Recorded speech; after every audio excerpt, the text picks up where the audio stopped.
back in your life like a game-winning kicking attempt kicked into the stomach of a fat person. This is the Educated Ignorance Podcast on the For Frequency Sake Podcast Network.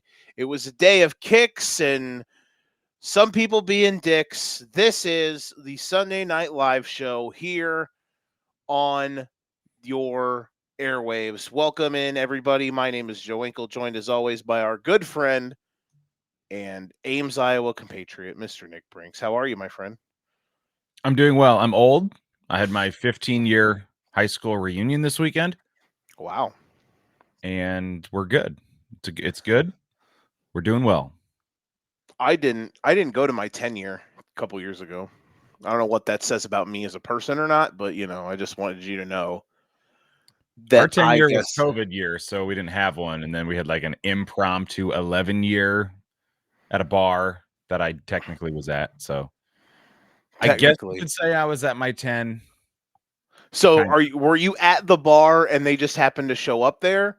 Or were you like there kind of in adjacent? Like my cousin was getting married and we had the rehearsal dinner that night, and we all went to the bar that just happened to be the same bar where my class was doing shenanigans. So I split my time between the groups that night. Oh yeah, it's totally meant to be here, bro. Yeah, good to see you, Bob. Just Bob, you look in so and out different. of conversations like, now here's a guy. Yeah, here's a guy. And yeah. Here's a girl who was a cheerleader who definitely peaked in high school. Oh wait, sorry. So yeah, it was good. Got to see some classmates that I hadn't seen in, well, some of them probably 15 years, and others, probably won't ever see him again. Don't care to, but that's all right. Only things in the what is yeah. Hey, what's a line said at high school reunions and in big gatherings of rich important people? Man, she looked way better when she was 16. Moving on. Zing! Oh, that's not the only good joke we'll have tonight. Bada boom, bada bing. That's a green bean, baby. As long as you're 16 when you're saying that. Well, you're saying it about when you were 16, not as a 50-year-old man. Maybe at the high school reunion. As the other group, I'm not sure. I made a joke once. I don't remember what I was talking about with who, but I've talked about this with a bunch of people, just joking. Like, why is it when you're like older and like the more money you have as a famous person, it's like the least, like it's like the age of the women you desire goes down like 5 years every $10 million of net worth you have. That makes sense. Like Leo DiCaprio's out here with a bajillion-dollar net worth making great movies. He's over here like 17, way too old. Where does that put Bill Belichick? Well, that's the thing. And I've heard it discussed on podcasts. You make jokes about it with your friends. Sometimes when you're his age, you never think you're going to see a woman at 25 naked. And you just got to shoot your shot. This Bill Belichick right here. I mean, listen. Hey, man. Shout out to Jordan and the North Carolina Tar Heels. What is it that they say? That's the best thing about dating college women. You get older, but they stay the same. Leo or no, McConaughey had that in a movie, didn't he? And a weird thing is like, so. Yeah. Best part about 80-year-olds, you get older, they all say just a lot of great stuff. America, ladies and gentlemen. Though, I mean, hey, it's not just an American thing. Look at Wander Franco and his baseball career. Shout out to weird domestic instances. All right, let's stay the course. My fault. Lastly, I'll throw this out there. I think he's having more success dating college women than coaching college men. That's a great point. Honestly, he's tied 1-1. Right? True. She's not college. I mean, listen. At least she's not 21. She's like 24. Okay. I guess I assumed she was in college. Maybe she's not. What would her What would her major like? What was her major in college? Like shark hunting? I don't know what it's called. Is that gold digging? Is that a weird? Yeah, probably gold digging. Is that technically gold digging? I mean, it is, but like, I don't even know. Sugar daddy. Hey man, listen. Good for Bill. Honestly, shout out to that guy. All right, we're here. Like this video if you like this video. Subscribe to our channels if you really like it. Tell all your friends. Real quick before we get in any more nefarious shenanigans. Honestly, talking about old people being, having pedophilic rage is probably more fun than talking about the Sunday night game we just watched. God, that was an eyesore, especially that fourth quarter. Russell Wilson, geez Louises. Um, My listen, favorite was the 4th down and goal doink off the goalpost. him and Cody Parkey, best friends. That was good. I please go subscribe. Listen, we are making horrendous jokes about life right now, but we do make great content. Go join our Substack page for frequencysake.substack.com. Like all of our channels, whatever platform you're watching this on, like it. We really appreciate it. Comment, whatever platform you're watching on, comment, whether you're watching on Facebook, Twitter, YouTube, leave a comment. Tell us your favorite joke about old men predatoring on young women. Tell us what you thought about all of the bad special teams plays today. They all go hand in hand. Our good friend Daniel from our good friends at Gotham Gambling, he says, there it is. We had girls who went to college to major in getting married. That's boring. Why would they want to do that? Honestly, I mean, technically, isn't maybe that's what he's trying to say is that, they went there to major in getting married to older rich men. Maybe. I don't know. So go like all of our stuff. We have great shows. Golden Ticket Show, weekend warm up. We finally got an episode out. Thank Jesus. Though please don't go listen to $100 picks because good God, just horrendous beats all over the place. Or bad picks by me. Sunday morning, the Sunday show, I'm sure was great, even though I was not on it today. Some I may say say the best ever. probably. I'm saying that like I'm the reason it's good or not. It's not that at all. Um, I'm just saying, I wasn't there for it, so I was not. I have no ability to tell whether it was a great show or not because I wasn't there, and I'm sorry.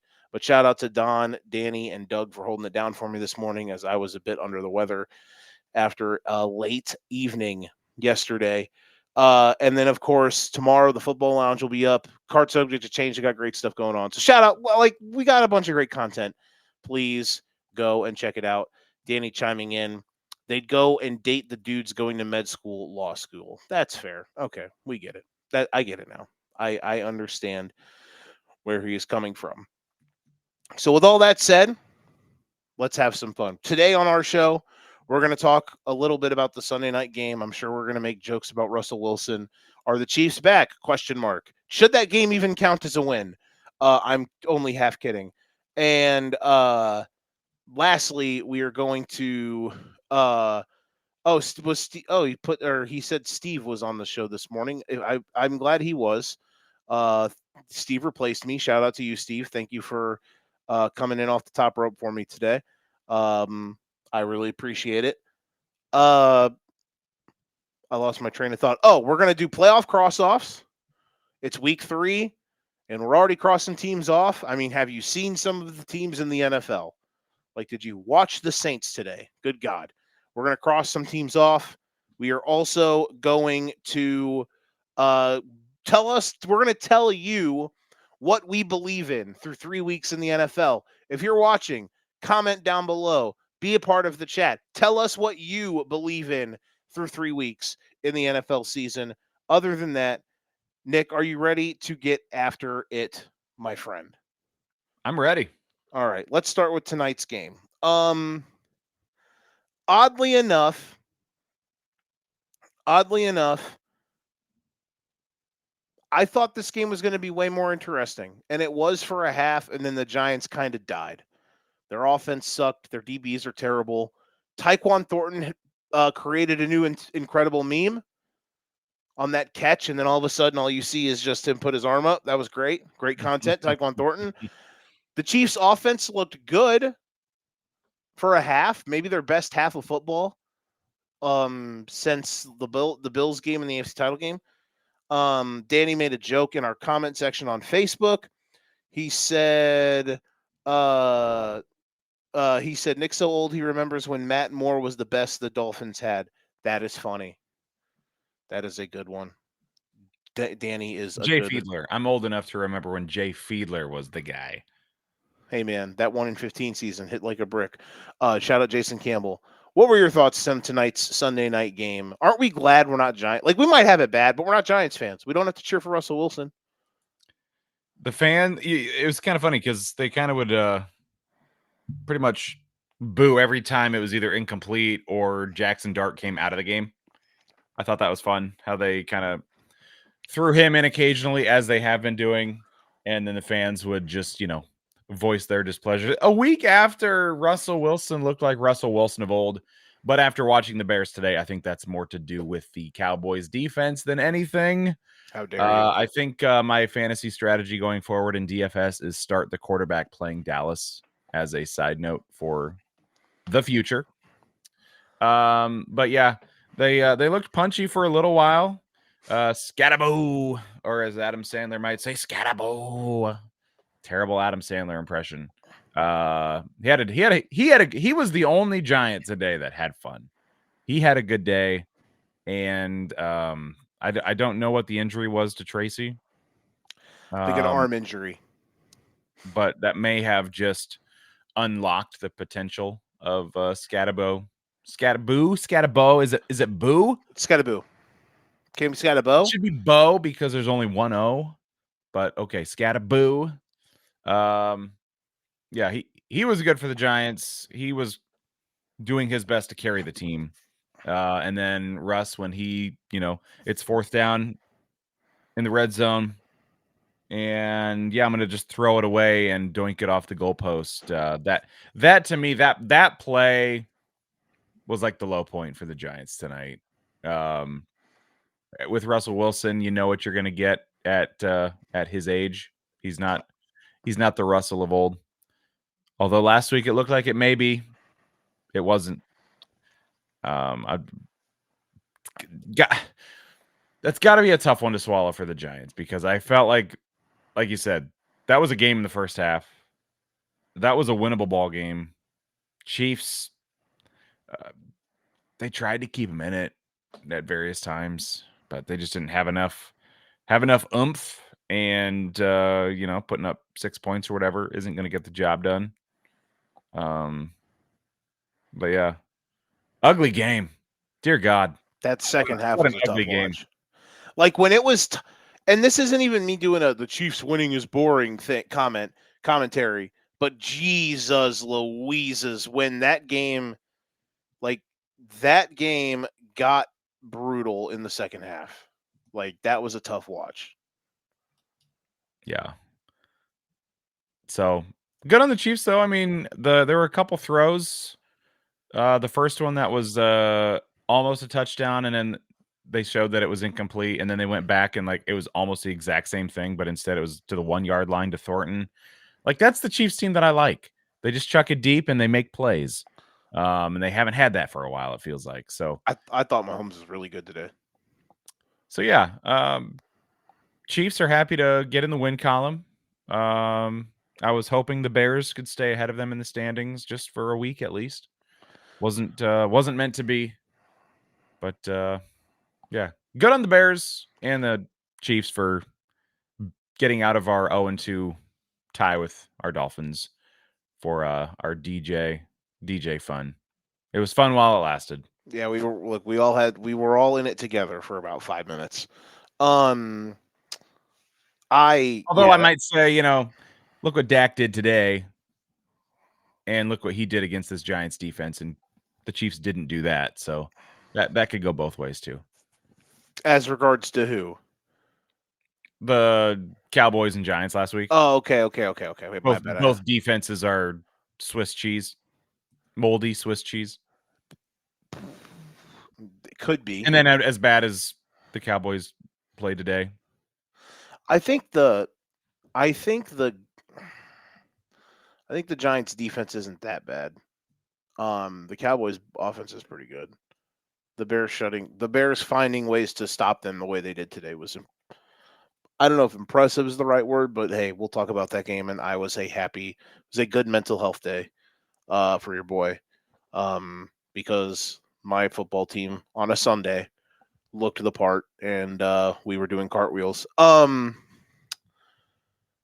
Here's the thing about the Chiefs. I am going to hold any major takes about this team until Rice and Worthy are back. If Worthy comes back, like I don't know. I haven't really like is Worthy just going to be week to week until the end of the season? Like how bad is the injury really? I guess if he was actually legitimately that hurt, they'd probably throw him on injured reserve. But Tyquan Thornton is a legitimate weapon. Cannot be just shows you the Patriots being hilariously inept because they had to cut him, and now he's on the Chiefs, and Mahomes is turning him into like bottom tier shelf Tyreek Hill.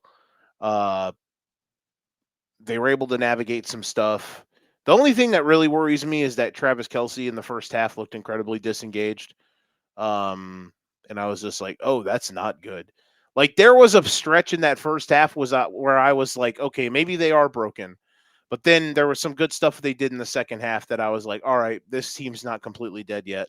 They can't run the ball though. Still, their running game is atrocious, which they haven't been able to run the ball for years um, because Brett Veach got told how good of a draft pick Isaiah Pacheco was, so he decided to just keep ramming that fucking engine down like that square peg into a round hole for the last couple seasons.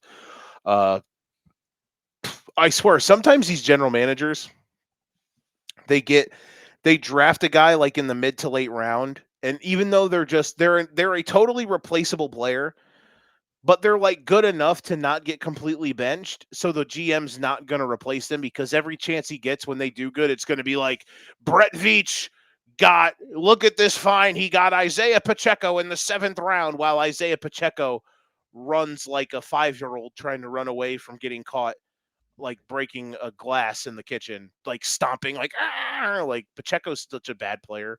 And they have like Kareem Hunt who has like my hips. That's how washed of an athlete he is playing Hey, their running back don't position. put that on Kareem Hunt now. You take that back. I know, I'm sorry. But regardless, uh yeah, just tough, but it is what it is. Hey, listen, the Bears are currently doing that with Braxton Jones right now. So it is what it is. But at least it's for the Chiefs, it's a running back and not a left tackle. Um so we'll see. Chiefs play the Ravens next week. For the Giants, boy oh boy, Russ, disaster zone. Today Looked was bad embarrassing. week 1. Looked Today bad. was Bad embarrassing. week 3. Good week 2. That was bad today. Today was embarrassing. And we'll talk about last week was such a massive outlier. And I don't even think it was about like the fact that it was against the Dallas defense. And I'm not just saying that because of the Bears today. Like, I think it's just he found some crazy, like, their secondary is bad, but also, like, he's such a bad processor at the position. Like the Chiefs were begging them to hit quick intermediate routes and like checkdowns all game. And Russ is just like, I've got to continue to chuck it deep. Like he's one of the worst starters in the league. And them not listen, I said it after week 1, and he luckily found gold in some magic bin last week to turn back the hands of time and have he fell out of his ass and had the greatest game of his career basically in a loss. LOL, sucks to suck. But them not playing Jackson Dart is just lighting games on fire. And at this point, I've been a defender of him because he was the head coach when Daniel Jones was the quarterback of the Giants and they won a playoff game. But at this point, Nick, I can't even defend Dayball anymore. Like some of the plays they're calling, like continuously playing Russ, like I don't know, man. I just don't know. My favorite tweet that I came across tonight was, and we'll get to it. We'll get to it a little later. Daniel Jones is a Giant. He's going to get Brian Dayball fired. Daniel Jones is a Colt. He's going to get Brian Dayball fired. Yeah, he really is. He really is. Oh my goodness. I know. I got a kick out of that one. That was good. That was good. Yeah, tough times at Ridgemont High. Giants play the Chargers, I think, next week, and yeah, good luck, I guess. Okay, let's move on. Let's talk about some playoff cross-offs, and then we'll talk about what we believe in. So we'll get the bad out of the way first. Who are some of your Are the Giants? I guess I can segue this. Are the Giants worth? I said like we should have at least 2, maybe 4 maximum. Are the Giants in your mind one of the 5 worst teams in the league right now? Are they worth crossing off as of today through 3 games? Honestly, I'm not putting them there yet. Okay. Because like now listen, I will say this. Their schedule for the next couple weeks is pretty ridiculous. Because I think I saw something that said like 3 of their next 4 games are against teams who are currently 3-0. So it's like, good luck, bud. But if Dart is playing, I mean, maybe they could win a game or 2 to be alive. So I get what you're saying. Yeah, I do not have them on my dead list yet. I actually have. Let's see, of my dead teams. Let's I go do with have one. Who was your first no doubter cross off? Saints. Okay, I'm with you. Like that was my low hanging fruit. Yeah. The first 2 weeks, 0-2, they didn't look good, but they kept games close, and I'm like, okay, all right, I'll give you some time. I gave him about 3 minutes today, and time of death was about 3:35 p.m. Was it as the punt? Was it as their first punt was in the air when Torrey Horton caught it, or when he got to midfield and it was clear that nobody else was left to stop him? It might have been when I wasn't paying attention very closely to that game at all, and then I had them in a survivor today, and then I looked down and they were up 28-3, and I'm like, all right, I'm safe. Yeah, that was wow. Was like, oh yeah, Horton. Saints. Okay, you're gone. You're dead. Goodbye. Here's a dead team. Yeah, R.I.P. Saints. Here's the thing too. Week 1 and week 2 were 2 games that were just they were victims of all NFL games being close because the Saints were down multiple scores in both of those games, and it ends in a 1-score game because that's how like 80% of NFL games end is a 1-score deficit. Like, so I never believed anything like the Saints were kind of punchy. Like, not really. So yeah, I agree with you. Hey, listen though, their uniforms today, chef's kiss. The team though, a dumpster fire. So we agree on that. We agree on them. They're the easiest, no doubt about it. First team get sent to Alcatraz. How many did you have total? I've got 3 on my list, and I'm going. And I would say my next 2 are probably controversial. I went Saints are the easy pick for me. I wanted to not just pick the bottom of the barrel. I tried to run the gauntlet here in terms of like I've got a 2-1 team on my list. Okay. That I'll get to in a sec, but like the Giants, they're 0-3, but I don't have them on my list yet. I've seen enough out of them where I'm like, it may come next week, it may come in 2 weeks, it may come in 3 weeks, but I'm not saying your chances are gone right now.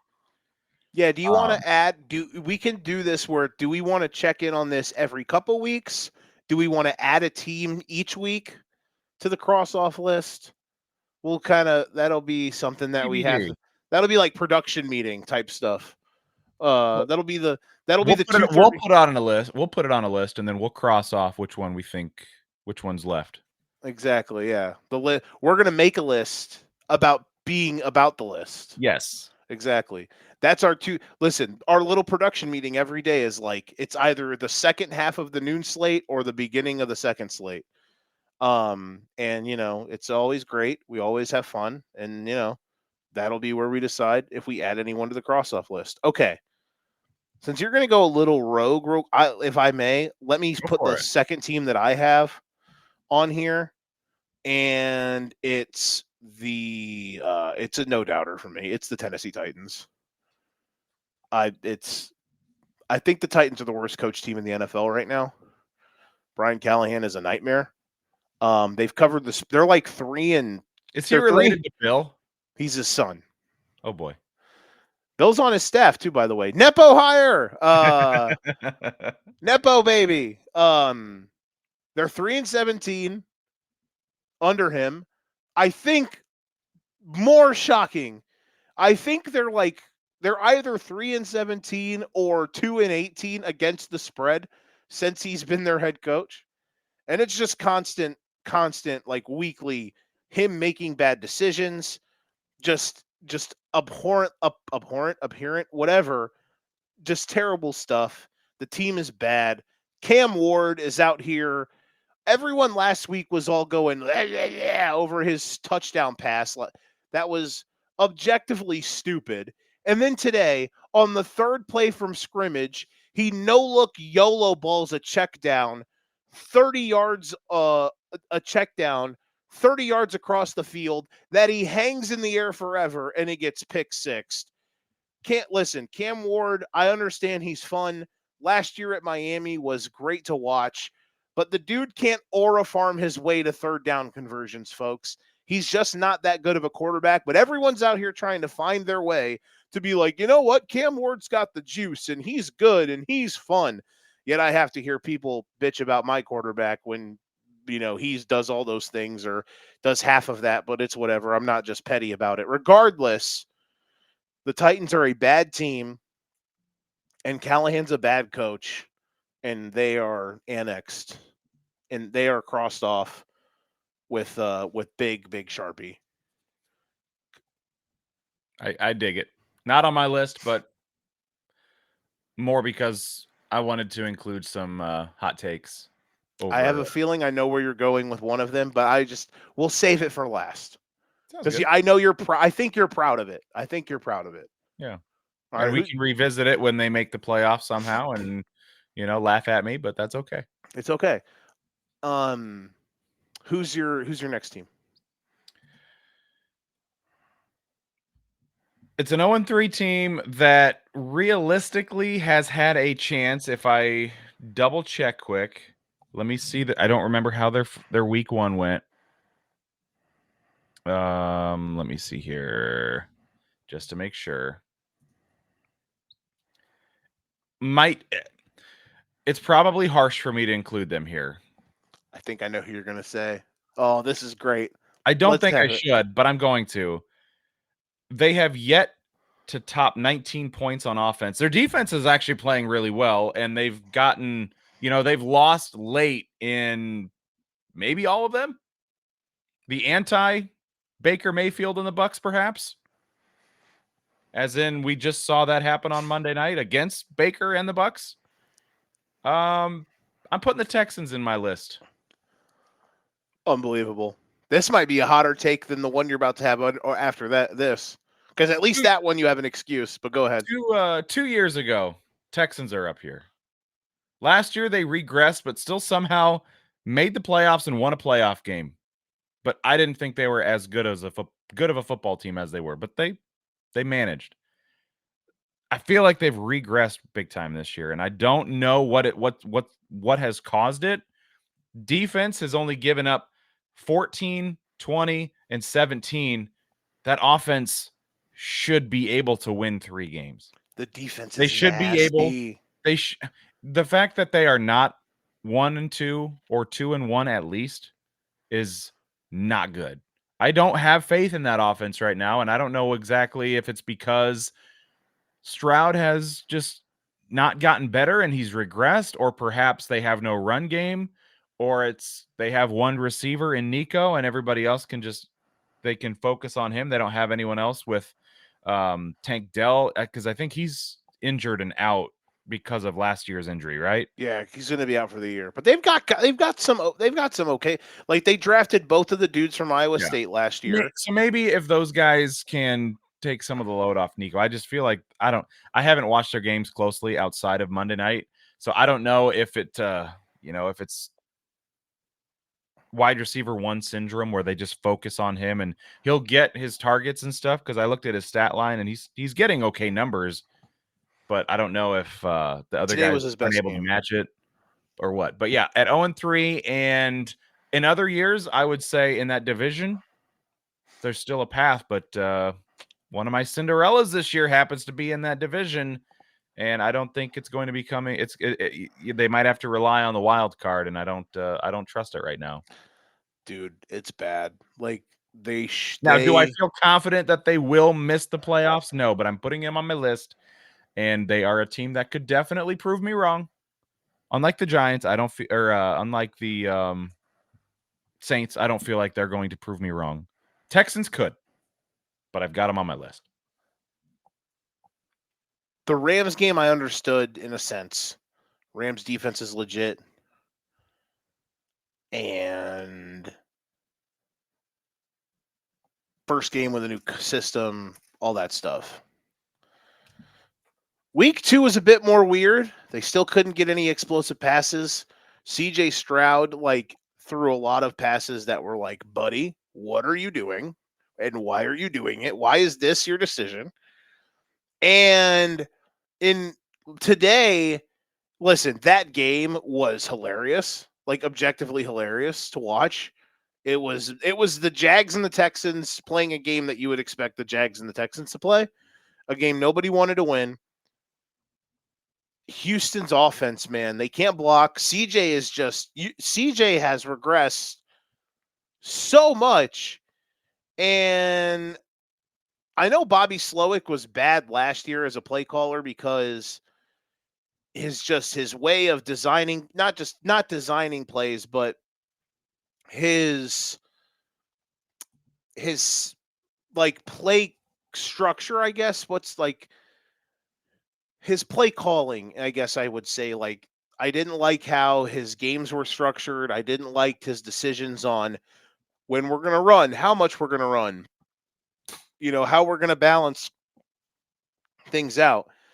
And I understand right now, like Mixon is gone, and who knows when and if he's coming back. So their run game is bad, but still their offensive line is bad. And CJ has obsessively regressed, dude. It's terrifying. And I don't have them on the cross out list, but this isn't a bad one. Like it's bad, dude. It's really bad.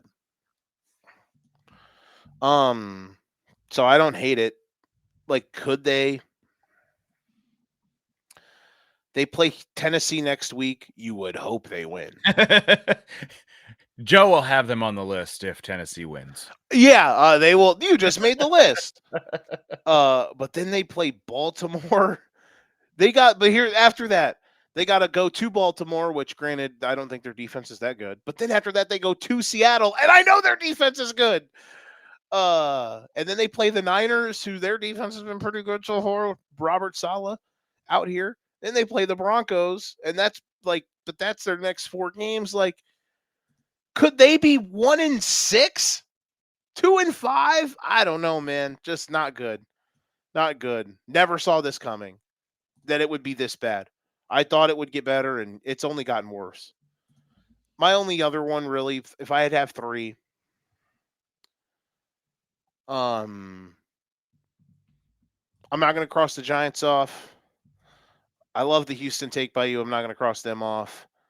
I'm going to cross the Dolphins off. I know. Am I being cheap for only crossing 0-3 teams off? Maybe, but the Dolphins are terrible. Dolphins have been the worst team in the league outside of the Saints. There was a path for them to win that game too, and I joked earlier in the day. I'm like, they're such an underdog. Everybody's picking the Bills. They're a double-digit dog. Watch.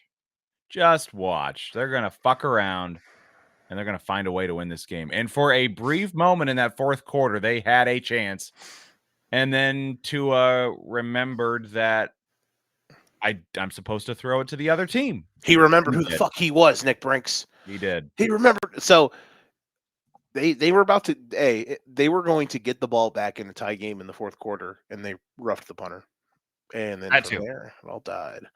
Listen, even after that, they had the ball down to touchdown, driving, chance to tie it again. And Tua turned the ball over. It wasn't good. Dude. Here's what I'll say about the Dolphins. Because like I've told you weekly, I'm emotionally dead to them. Like, they are emotionally dead to me. I will say at the beginning of the game, it was nice to see that they didn't quit yet. because I thought they were going to get destroyed because I thought the team was going to quit.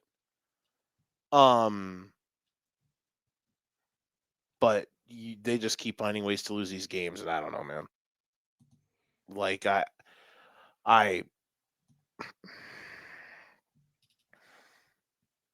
they're done. They're not good. And McDaniel, like, they're so unorganized. Sometimes it's a disaster, but whatever.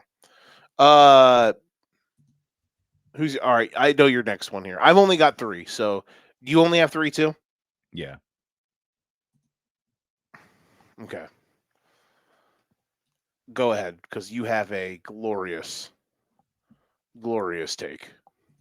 And I want you to spew it to the world about why this team that you said has 2 wins that is going to miss the playoffs, and I already know who it is. Unless they trade for like Jameis Winston for the memes, I have seen enough Jake Browning for my life. How many interceptions? Did he just throw another interception right now? Did he just throw another one? I think they might have just returned it to the house, actually. He's got to be leading the league in interceptions. 5 in 6 quarters? Pretty 6.5. I know Gino was at like 4 coming into this week. I don't know if he added to it. Very possibly could have. He's got no way. On a per they game only basis. had Browning for 3. There's 3 no last way. week, and didn't he have 3 last week? He had 3 last. Okay, he's got 5. Okay, yeah, 3 last week, 5 total now. Whew. Watching the Bengals play this year, with Burrow, they've kind of been known to have some stumbles early in the season, but eventually the offense gets going, and like last year, they might have lost 41-38, way too much. But it wasn't the offense that I was worried about. This year, if Burrow is out for a considerable amount of time, which it looks like he will be, they haven't ruled him out for the season, though, correct? No, he would probably have to come back like in the last month of the season. The problem is though that he had his turf toe is grade 3, so that shit tore. Yeah, so they might be in a situation where it's not worth playing him this season if he is healthy. Can they get to? Can they be 7-7 going into the last month of the year, basically, or like 7-6? Sorry, can they be 7-6? I was gonna say if they are, okay, then maybe they would. But if they're a couple games below 500, it's probably turn out the lights. But so week 1, they did everything in their power except lose the game. Bro, if I told you that the same dude who won the game for the Browns today was the same guy who lost it for them in week 1 kicking wise, would you believe me? This is the same dude. It's the same. You would think he had money on the Bengals in week 1, bro. Yeah. He had him in a He had the Bengals in a survivor pool in week 1. He had to have. Yeah. And then last week, that was such a stupid game, but they found a way to win despite Browning coming in and throwing 3 interceptions. I still don't know how they did it. So to me right now, when I think of the Bengals, I picture the scene from Step Brothers when they're doing the job interview and they're both in their suits. They're sitting one behind the other. And then by week 3, he rips ass and it smells so bad. And the dude is like, all right, yeah, this is pretty fucked up. That was today. That was against the Vikings today, the Bengals. America, and especially me, I'm looking at the Bengals and I'm like, all right. Was that a Step Brothers reference? Yeah. I said, yeah, did you not hear that? Yeah. Huh? I said, yeah, from the movie Step Brothers. Okay, I thought you did. My bad, sorry. Yeah. So yeah. Okay, now it's pretty fucked up. What did he say? What is that a taste? What did he say he tasted? I can't remember. I can't remember that part, but no, that's like one of my favorite scenes in the movie. That liver sausage? I think I've actually referenced that same clip on the show at one point in the last few years. Mm-hmm. I'm bringing it out again because I feel like the Bengals have left a shit taste in my mouth. A very Browning taste in my mouth. That was a good one. They obviously have pieces. They have weapons. After today, they had pieces of Browning in their pants. They were left in Got dispute. him. Sorry. Yes. So can Browning be a good quarterback in the NFL? Maybe. Who knows? Is he just a backup level dude? Most likely. But if they can make I don't know. I don't know who you get. After the way Russell Wilson played today, maybe the Giants need Winston to play there too. I don't know. I just feel like that was not sustainable today. You got Jamar Chase. You got to get on the ball. You can't just give it to the other team all the time. But yeah, at 2-1, and they could be 0-3 right now. Maybe should be 0-3 right now. They have positively regressed from the negatives from last year, only for the wheels to come off with Burrow getting hurt. I would feel more comfortable with Joe Burrow healthy and quarterbacking this team at 0-3 to make the playoffs than I feel right now at 2-1 for them to make the playoffs. The Browns are 1-2 right now, and I would even take the Browns over the Bengals to make the playoffs. Where these teams are at right now. Because, I mean, all week long, people were crowning the Packers. They could be the best team in the league this year. I think maybe even we talked about it last week. That Browns defense they're pretty good. It's nasty. They're not bad. It's nasty, bro. So all of a sudden, I'm like, okay, Browns, I wasn't familiar with your game. I'm impressed. Bengals, you left a shit taste in my mouth. I'm putting you on the list. Were you on the island? We'll find out. Maybe if they ever release the files. But for now, they're on my list at least. And I think Browning just threw another pick six. Shout out to Isaiah Rodgers today, who had 2 defensive touchdowns for the Vikings. And what was it? And a forced fumble? 2 forced fumbles in the first half? All in the first half.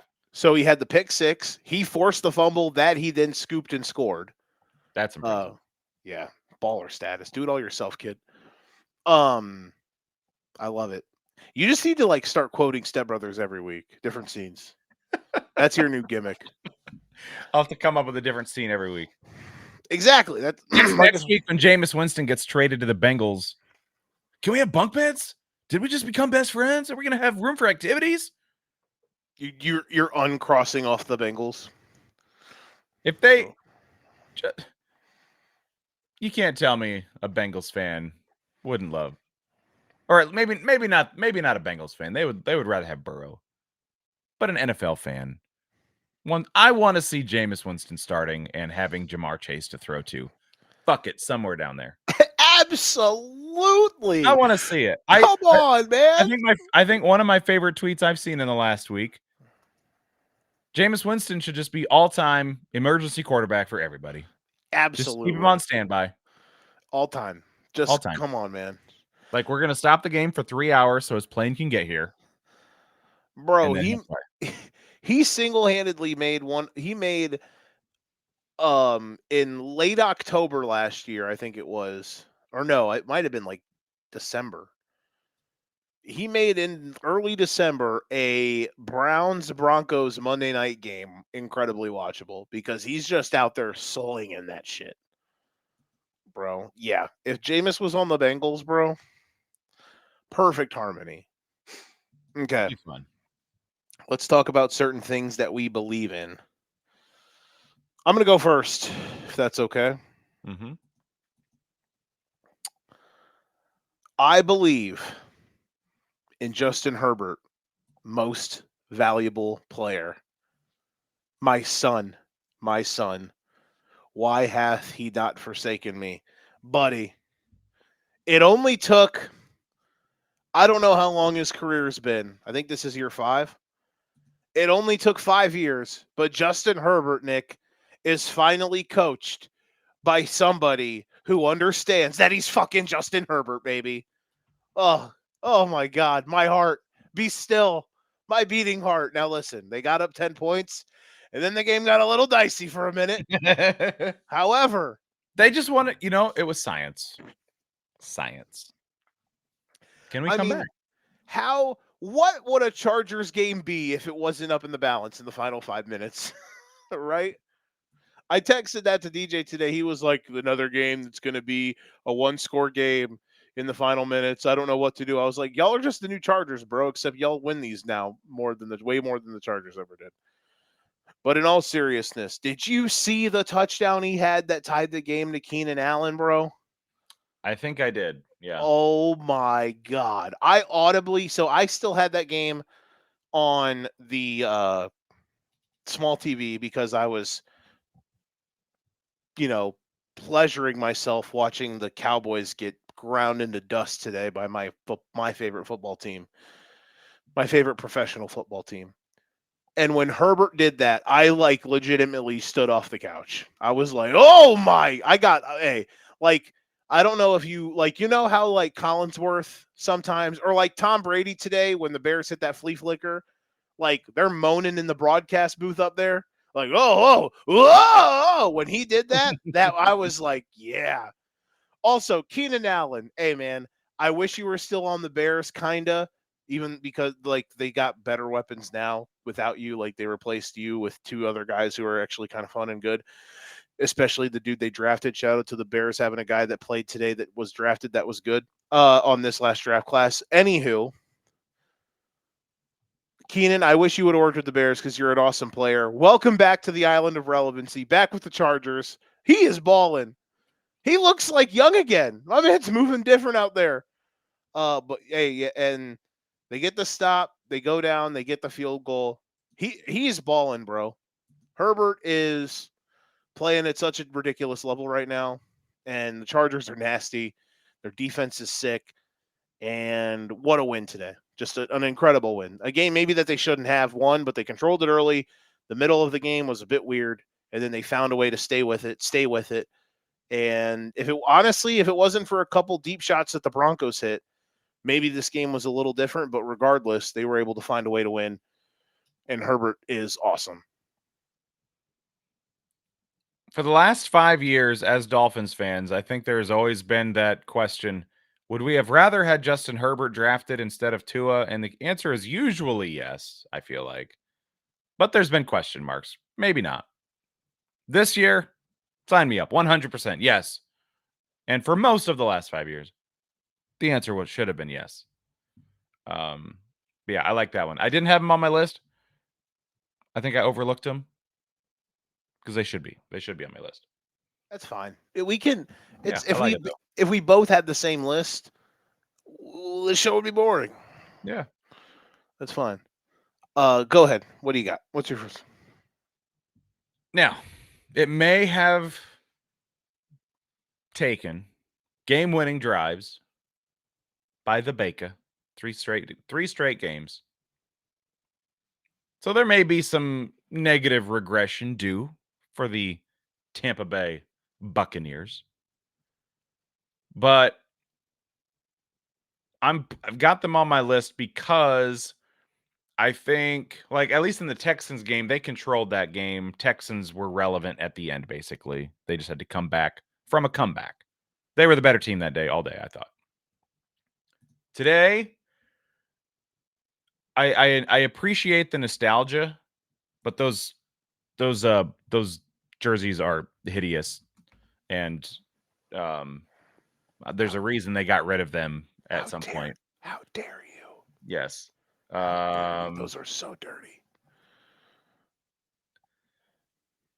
But yeah, even though they're winning close and it's taken late rallies, I feel like they've got the pieces there. And now I did see that Mike Evans is hurt. He might have to get an MRI or something. That's not great. Yeah, he left in the third quarter with a hammy Abuka, injury. what is it? Abuka? Is that how you say his name? Yeah, he's a dog. His stock's just continuing to skyrocket. And hopefully they get Chris Godwin back in a few weeks. Yeah. But yeah, after watching them do that, I have no issue saying that they are the favorite to win that division. Saints, we've already crossed them off. Panthers came out of nowhere today. Maybe. I thought they could be punchy this year. I've been disappointed the first couple weeks, but today I'm back on my okay, the Panthers might be punchy this year. And then we saw the Falcons, who I thought was going to be the team to push the Bucs this year, and they did week 1. What the fuck was that? Brother. So seeing all of the shenanigans going on in the division today, I feel more confident in saying that the Bucks, they should be safely in the playoffs after 3 weeks. As someone holding a hypothetical Ravens Bucks 55-1 Super Bowl ticket in my $100 picks futures episode. Hey man, every week that goes by, I'm like the Bucks, baby. We're here. We do know if that happens, there is only one possible outcome. You know what that is, right? What's that? The Ravens are leading with 2 minutes left. Oh. And here comes Baker. And as Lamar. much And Lamar has to wait another year. Lamar has to watch Baker walk him down. Could you imagine? Could you imagine? From the 1 yard line. From the 1? He's going to go full Elway? Jesus. He's going to go full LA Rams. Oh, yeah. Full, yeah. Remember that game, Joe? I sure do. You're still mad about it. I'm still mad about it. Why did we do a show on a Thursday again? It had to be that Thursday. You were so pissed. Yeah, I don't remember. I just remember, that parlay was in such good shape. If the Raiders just hold on. They didn't hold on, Joe, and I'm still holding a grudge. But that's not as bad of a beat, I don't think, as some LA Rams ticket holders today. Buddy. I was this close to having the Rams on my list today. When it was 26-7, they would have 100% been on my list tonight. Dude, I was going to come on here talking about how the Rams are going to win the title. They may still be in the conversation, but that one just has to wait after everything that transpired after I said to you, Rams, greater than sign. I have a quick take on them. I love him to death, but Matthew Stafford left a lot of meat on the bone today. And honestly, to me, I feel like I haven't seen anything out of him this season that I'm like, oh yeah, that's Matt. That's Matthew. To me, I don't know. Maybe I'm just looking at stats. I'm not watching the game, but it's not impressing me. But then again, nothing on the offenses except for like Puka and Devontae occasionally. Although that was a heck of a play today. They ran the ball incredibly well today. They were with both running backs. Kyron and Corum were both getting after it. It's just Stafford's making throws and he's making plays, but there's these certain moments like third down on a drive when there were like 3 or 4 drives in the game where they had to settle for field goals. And he'd make plays to get him down there, but then all of a sudden it's 3rd and goal from the 5. They run an out route to Devontae on the goal line and he sails it. They're running an over with Naku on a 3rd and 7 and he sails it. Like there's just a couple plays today that Stafford, it was like, God damn, man. Like just leaving some meat on the bone. And because if some of those drives that ended in field goals end in touchdowns, like they had 3 drives today. Like they kicked field goals in the first half. So Cardi hit a 51-yarder. But then in the second quarter, 28-yarder and a 33-yarder. And then to end the half, he hits a 46-yarder. But if those other 2 drives, if those are both touchdowns, the game's fucking over at halftime. And then you don't have to worry about the Eagles all of a sudden like deciding to not run the triple option. I had some gnarly Eagles takes fired up too before they decided to find themselves. Oh yeah. I despise watching that team. They're still cheating. It's like the refs are. It's like Roger Goodell's an Eagles fan undercover. I don't get it, but whatever. People probably just say I'm biased. He's moved on from Kansas City to Philly, is what you're saying. Yeah, it's bad. The Saints got called for a false start on a tush push today. Guess who didn't? Yeah, they did. They did. Guess who didn't? Yeah, you know who didn't. I believe. Oof. I have another one that's been really bolstering my chest and backpacky. especially after my rants the last 2 weeks, but we'll save that. I believe that the Green Bay Packers are front runners. They might be the best Didn't ones look of at this. today.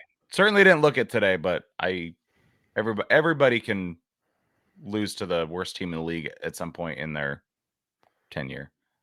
No. Not front runners like front runners to win the Super Bowl. As in front runners, as in when the going is good, when they've got a comfortable lead, when Got they're it. playing someone who's not pushing back. Ho hum dolly. Oh my goodness. Look at how much fun we're having. Jordan Love's just throwing crazy passes. Matt LaFleur's a genius. Oh my golly. We don't have an owner. We're publicly traded, and your cousin owns the Green Bay Packers because they own a $10 share of stock. Who we Nelly. Jerry Jones gave us Micah Parsons for 12 cents on the dollar. But all of a sudden, y'all roll up to the crib or y'all roll up to the club and a bar fight breaks out and someone there who's got bigger muscles and they're taller than you and their voice is deeper, they start hitting on the Packers' girlfriend. All of a sudden, they don't want to fight back. They start getting hot in the collar because what happened today? They played a team with a mean-ass defense, and Myles Garrett's taller and bigger, and his voice is probably deeper, and they started hitting Green Bay in the mouth. And Green Bay all of a sudden scored 10 points. They couldn't put the game away. What the fuck was that they ran at the end of the third quarter when they didn't have to snap the ball? Instead, they did snap the ball because, ooh, I'm Matt LaFleur. Look at how cool my plays are. We're going to do something unconventional. And you got Jordan Love rolling out and getting his ass lit up for no damn reason. Ooh, I'm Jordan Love. Look at how cool I am. I'm so Aaron Rodgers and Brett Favre coded. Throws a dumbass pick, which if he doesn't do that, they win because Cleveland could barely move the ball all game. He throws a dumbass pick when it's 10-3. The legit moment he doesn't, like, they cannot afford something stupid to happen. It sets up Cleveland for a touchdown, tie game. I understand that they should have won it on the field goal, but it got blocked. It was a day for dumb special team stuff. And then they lose on a bajillion-yard field goal. Regardless, I say all that to say this. I know that last week I thought the Packers were the best team in the league, and I put them at number 1 in the Elite Eight, and they still might be. Guess what's going to happen next Sunday, Nick? We're going to come on here after they absolutely light the Cowboys on fire. Ooh-wee. Micah Parsons in Dallas out here had 4 sacks. The Cowboys got blown out by the Packers. Oh, my goodness, Jordan Love had 300 yards and a billion touchdowns. Look at how good Josh Jacobs is running. But along the line, eventually, someone's going to come and punch the Packers in the face, and they're going to try to steal their lunch money.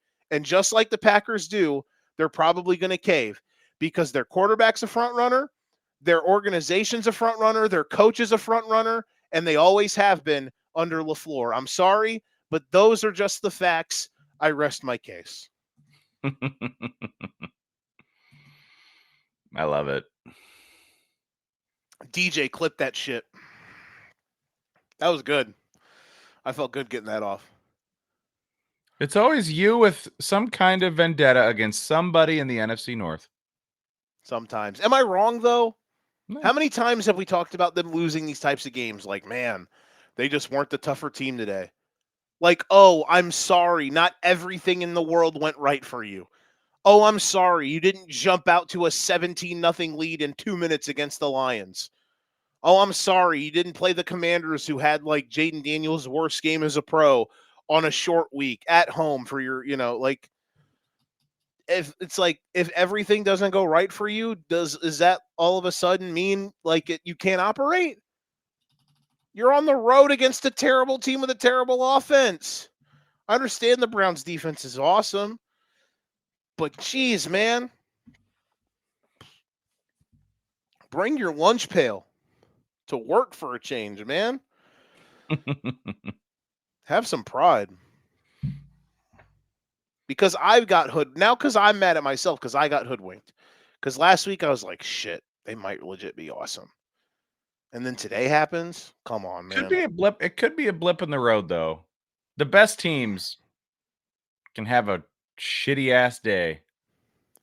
I agree, but that's the thing that I'm getting at with the Packers. Like, they could be 11-1, and then, like, but it don't matter. Sometimes sometimes that shit's in your blood, man. They could not lose a game until, like, the NFC title game, and then all of a sudden, Whoa, Nelly, the other team's playing harder than we are, and the game didn't go perfectly how we needed it to operate. Like, are y'all going to have a game-winning drive late in the fourth quarter? Like, if shit's tough and you can't get bailed out by a weird dumb flag or something crazy, like if you can't have the game script go your way, are you going to be able to operate? Like, that's the stuff with me about them that annoys the hell out of me. I think that's what impresses me the most about the Bucks and what Baker's and just Fuck yes, they've been able to do. It hasn't absolutely. been pretty. It hasn't been perfect. They can lead all day, lose the lead at the end, and they find a way to win. Half his offensive line's on the injured reserve list. They've got they're going to be calling you and me up to come play guard for them here in a week or two. And they're still out here balling. But the Packers, it was foggy out today. Sorry. I don't know. My coffee wasn't warm enough. Like, dude, fucking put your hard hat on. Go to work. Sorry. Go. What do you got next? First week, that's pretty good. Second week, that was pretty good too. Week 3, sign me up for some Indiana Jones. The Texans are floundering. Jags, they're not quite sure. Like they're in it. They're in every game. I think they're 2-1. They're doing good. They're playing just fine. But there's just something special right now. That offensive line, Jonathan Taylor playing at an MVP level. Jones not turning the ball over, using his legs. When he's got protection, he's passing it well. Defense is playing pretty well. I like what I'm seeing in the Indianapolis Colts Lucas Oil Stadium. Indiana Jones. And Joe, I sense by the look on your face, you're not sold. Here's what I learned today. I'm buying in week 3. They could go 4-9 the next 13 games. Exactly. I'm signing up now. I'm making a stand. This Daniel Jones, man. Look at his. Like you're just waiting for the wheels to fall off. You really are. I don't want. The problem is it's gonna they're gonna be 4-7, and I'm gonna be like, I tried to tell you, and I'm gonna feel bad at this point. But here is what I honestly thought today.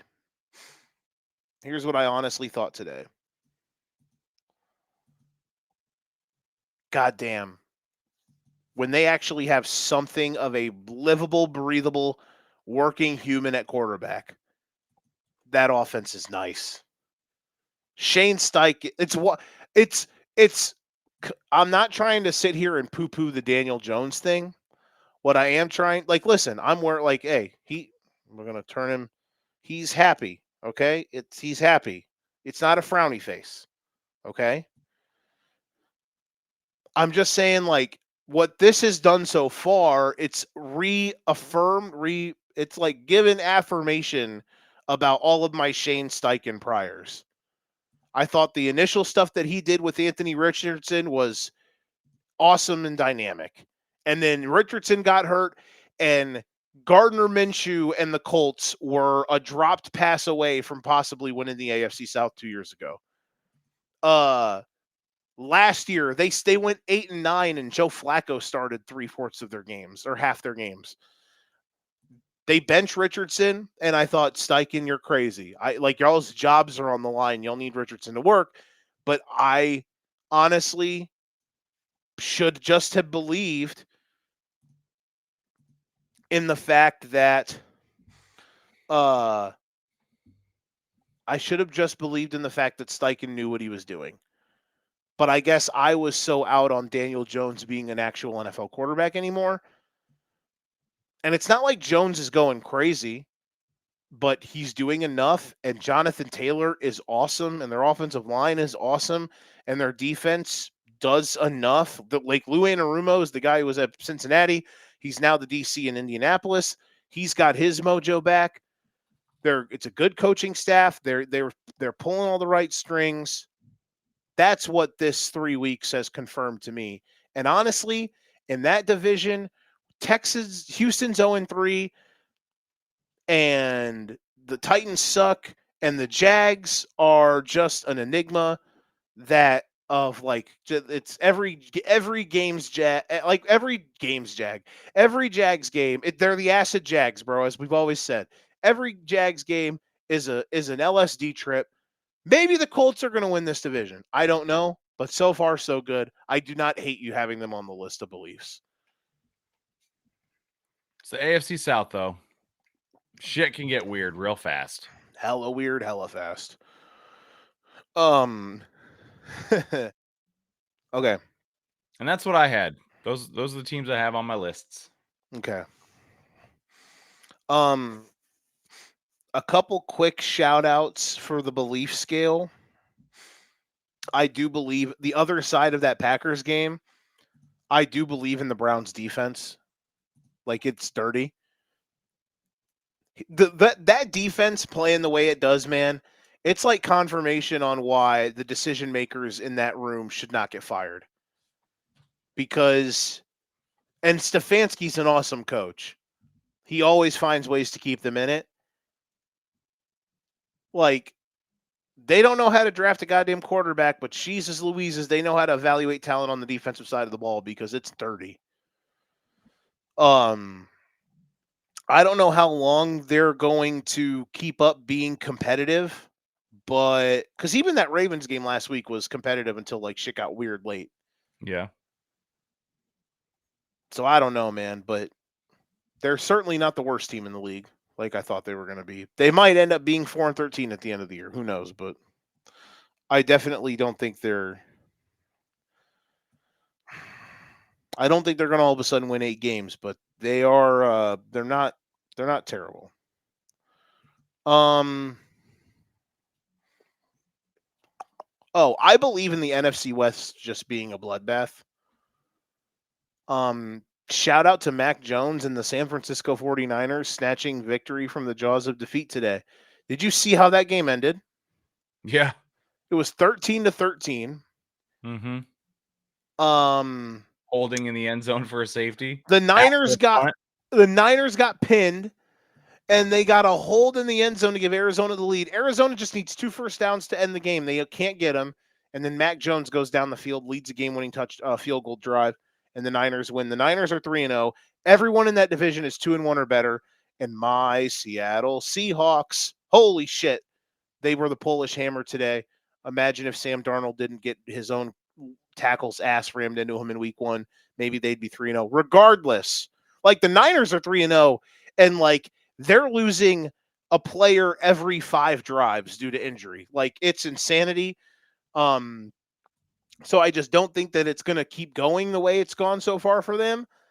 But regardless, that division is sick and it's loaded and it's 4 good teams. And if you told me that 4 teams from the NFC West made the playoffs, or how about this? If you set the over-under at 2.5, I would take the over. I think at least 3 teams are going to get in as of right now. You because think 3 in that division? I think so. And So this is coming from somebody. You had the 49ers missing the playoffs initially, right? I did. They were at the beginning of the year, I kind of had this anyway, but I think the Niners have shown to me their defense is much better. The only thing I'm worried about with the Niners and Kyle Shanahan, bro, like, hey man, people got to stop. Like, listen, this isn't even a Purdy or Mac Jones thing, but like, hey, that dude could have this mouse. That dude could have this mouse out there throwing passes, and he would have like a 75 quarterback rating. Like he just keeps finding ways to do shit with people that just continue to die, and maybe like their defense is way better than I could have imagined. And Bob Saleh being back as a DC has something to do with that. So I believe in the NFC West. My last take. Oh baby, I believe that the Chicago Bears are going to. No, I'm just kidding. I believe that the Chicago Bears got the best quarterback and the best wide receiver in the 2024 draft class. Holler at your boy. let's just go into perspectives here, folks. Let's start with the wide receiver because that one's not as deep, deep state as the quarterback one. Roma Dunze goes ninth, and here's the thing: after week one, I was starting to become a skeptic on if Roma Dunze was good or not. But the last two games, my man took the braids out. He has gone full fro, and Roma Dunze is on a heater, ladies and gentlemen. Oh, the prodigal son.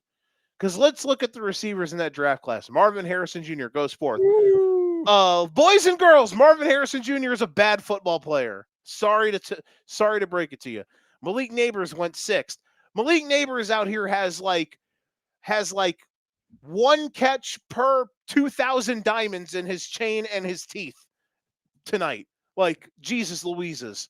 My man's got help. My man was all dripped out for a Sunday night game, had the chain that said leak on it. So big enough and in a spot where everyone could see it. And then he had the grills. Like, hey, bro, my man was all dripped, and that man had 2 catches tonight. Congratulations, Malik Neighbors. Brian Thomas Jr., he's dead. He had a good play at the end of today's game, but I mean, listen, Brian Thomas Jr. has like become a corpse recently. Lad McConkey hasn't had the greatest start to a year, regardless, blah, blah, blah, all that other stuff. Roma Dunze, we're back. And lastly, Caleb Williams. All right, listen, Nick, you've thrown subtle jabs, and I know you're just saying it to say it.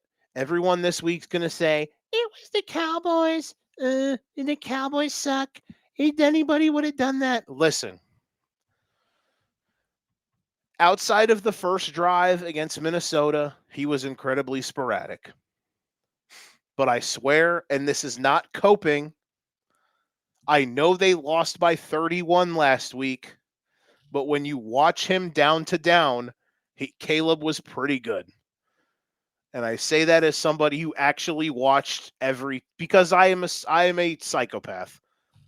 I watch every offensive play of film for the Bears, and I've done that for like the last 4 seasons because I have a problem. And because a guy I watch on YouTube does Bears film breakdowns because gets a lot of traffic. And boy, oh boy, their quarterbacks are polarizing. Regardless, shout out to the QB school. Last week, Caleb was good. They were in like 2nd and 30 4 times last week. It was atrocious. The game became yakety sacks. People this week were making takes like, I think he's only got a few more starts before he goes to Bajan. In a game, they gave up 52 points. Caleb was not the problem. And today, my son, heroes, heavens to Betsy. I get it was Dallas. I get that. But Jesus Louises, man. They were well coached.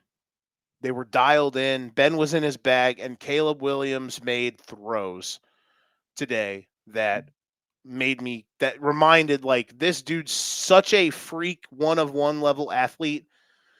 I don't know what his ceiling is going to be at the end of the year, and it's going to continue to take time for this thing to mesh and him to be the final form of himself. I dropped the slinky.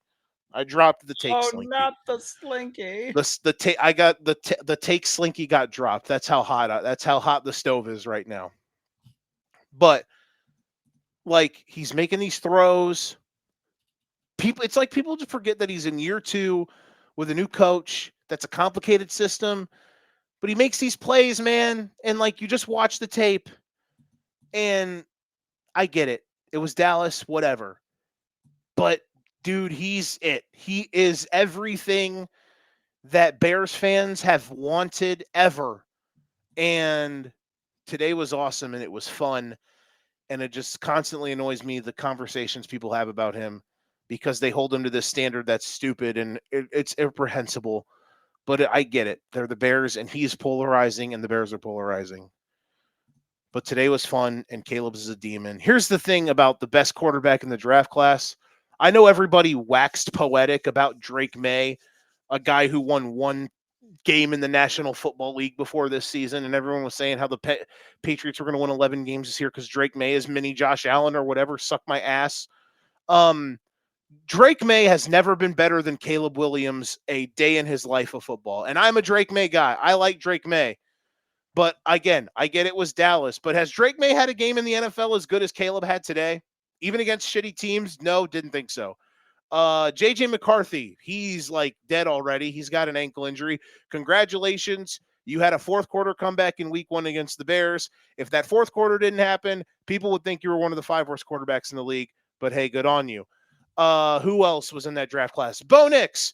Bo Nix was going to win MVP this year, everyone told me. The Broncos are going to make the Super Bowl. Bo Nix has been terrible this season so far, and last year his numbers were ridiculous. Jaden Daniels, last year he was amazing. I'll give you that one. He was hurt today. We'll see. The jury's out, I guess. On long term for Jaden Daniels, his last game when they played the Packers on the Thursday night, he was really bad. But I think give me the guy I drafted long term. We will see, though. That's just me being biased. And then lastly, Michael Penix, who I like. But did you watch him today? Disaster. So, yeah, that's my take. I need to find the take, Slinky. Your thoughts on the Bears and my Caleb takes, because I think they're foolproof. And listen, I say all that to end with this. If they win next week and they're 2-2, they go into the bye. It's going to be much easier to forget about about weeks 1 and 2. Let's just put it that way. Your thoughts on my irrational Caleb Williams opinions?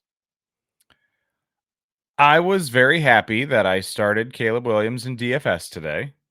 I stacked him with Odunze, actually, because I felt like Odunze's been good and Dallas's defense has been bad. If Russell Wilson can do that, maybe Caleb can do that. Maybe he can. So my science said that was a good decision. We'll see if it pans out next week, whoever Dallas plays. It's the Packers. So load up on your Jordan Love and your Packers offense, right? But yes, Bears. I loved what I saw today. They made the Cowboys look silly. Offensively, they looked really good. I feel like they've had games every couple months where they look like they could be really good, and then they go right back to being shitty. I loved that. There was another tweet that I saw. I find lots of good ones. Is it about the timeouts? And Matt Eberflus? I have that loaded up. Do you want me to read it for you? Yeah, read it. Oh, this is good. The one I saw had a picture of Matt Eberflus in a post-game press conference as the DC in Dallas, which I didn't realize he was there. Yeah, he is. So that was fun that he had to witness that today. Oh, trust me. Today was much even sweeter because he's after the first drive, the Bears go 3 and out. Listen, and here's the thing. Caleb still has flaws, folks. He still has some inaccuracy issues. Like the first play of the game, they ran a play action deep corner to Colston Loveland, and he fucking sailed it into the 9th row. He still does shit that's like, God damn it, bro. Like they were driving late first half. It was a drive they took the 17-14 lead. They do a little quick play action. He throws it back to Zacchaeus on 3rd and goal from like the 10, and it's going to be a little screen to get him going, and he skips it. He one-hops a screen pass. Caleb still does stuff that infuriates me, but we're getting there. He's working out the kinks. Back to the Eberflus thing. After the first drive, they go 3 and out. Eberflus is all fired up, and listen, well, maybe Eberflus wasn't one of the coaches that was a part of the anonymous source parade of all the ex-Bears people who got fired that was trashing Caleb Williams. I don't know, but regardless, there's a lot of coaches in his defensive staff that were on the Bears last year, so I enjoyed watching the Bears shove it straight up all their fucking asses today. Fuck all those dudes. Anywho, here's the greatest tweet of all time. Ben Johnson didn't use any timeouts during today's game against the Cowboys. This was a subtle nod to former head coach Matt Eberflus, who was on the other sideline for Dallas. Huzzah. But listen, the Bears could lose next week, and maybe I'll come on here screaming again. Probably not, because here's the thing. After last week, the season moved in my mind, which, again, it was infuriating because it's like, I thought this team could be punchy. And once again, I hate like that so quick into the season, the narratives had to change. But regardless, the season became It's about Ben and Caleb's development more than wins and losses. Now, granted, today winning the way they did, especially, and the defense has like 6 dudes hurt right now. Their 3 best players on the defense, which is their starting corner, their nickel corner, and one of their linebackers, they're all hurt. It's a mash unit. Their defensive line is overpaid and nobody can get to the quarterback. But they forced 4 turnovers today, and they held Dallas, whose offense has been good, to 14 points. So I will take it. But the Bears, Ben and Caleb progressing, and they're well coached, and they're executing in a way. That's the stuff to me that matters right now. And today, it's more than just Caleb's numbers. It's more than the points they scored. It's the strides they made that made me go, oh, yeah, this is going to work, and it's going to work for a long time. That was the win today, more than the fact that they just beat the brakes off Dallas. It was because of the progression, and it was very good to see. I had one other thing in my brain that I was gonna say or talk about that I can't. God damn it.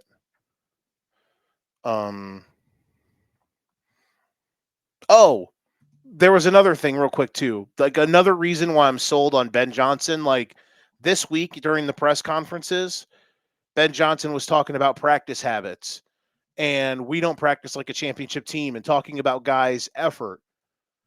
I bag on DeAndre Swift every week. I think he's a terrible player as a running back, but there were a couple plays he made today, including the first touchdown to Roma Dunze, where he steps up and picks up a guy in pass protection, and they're able to get the playoff to a Dunze down the sideline.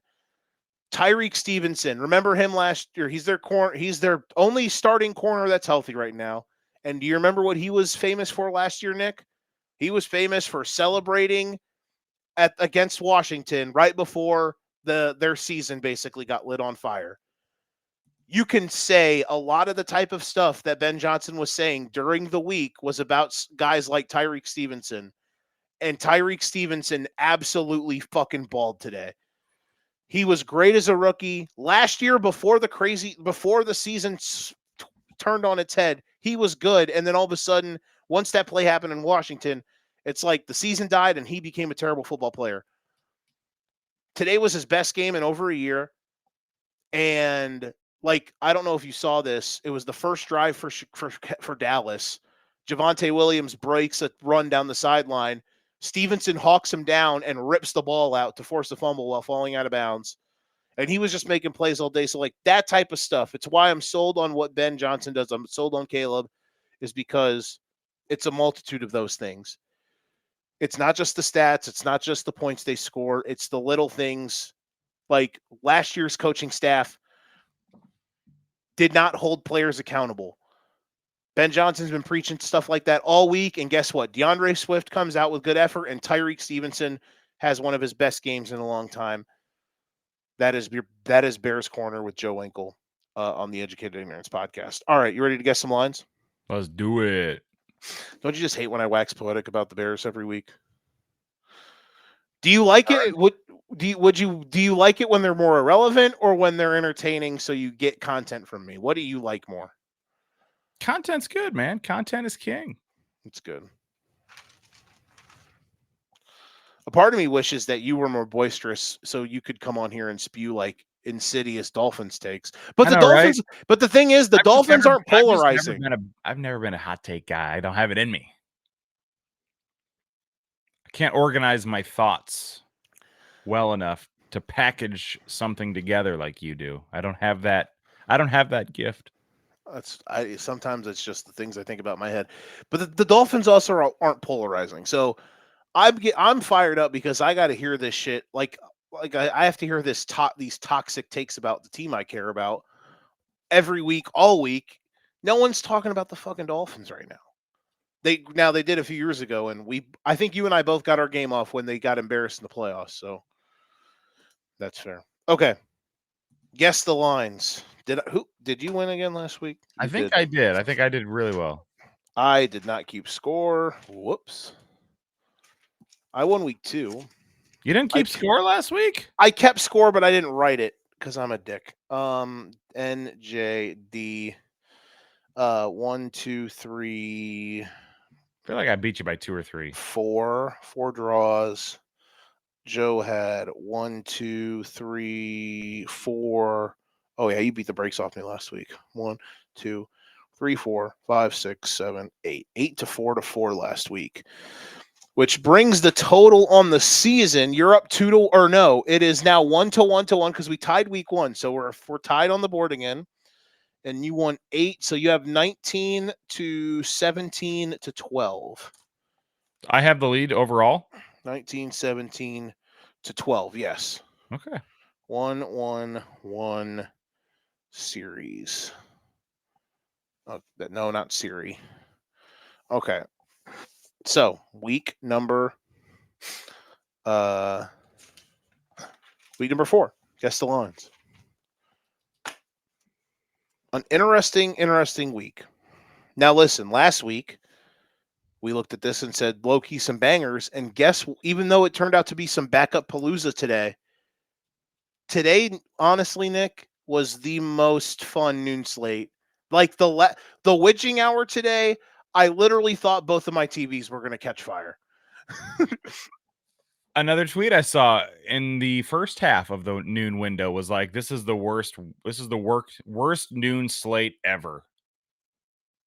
Oh, you spoke too soon.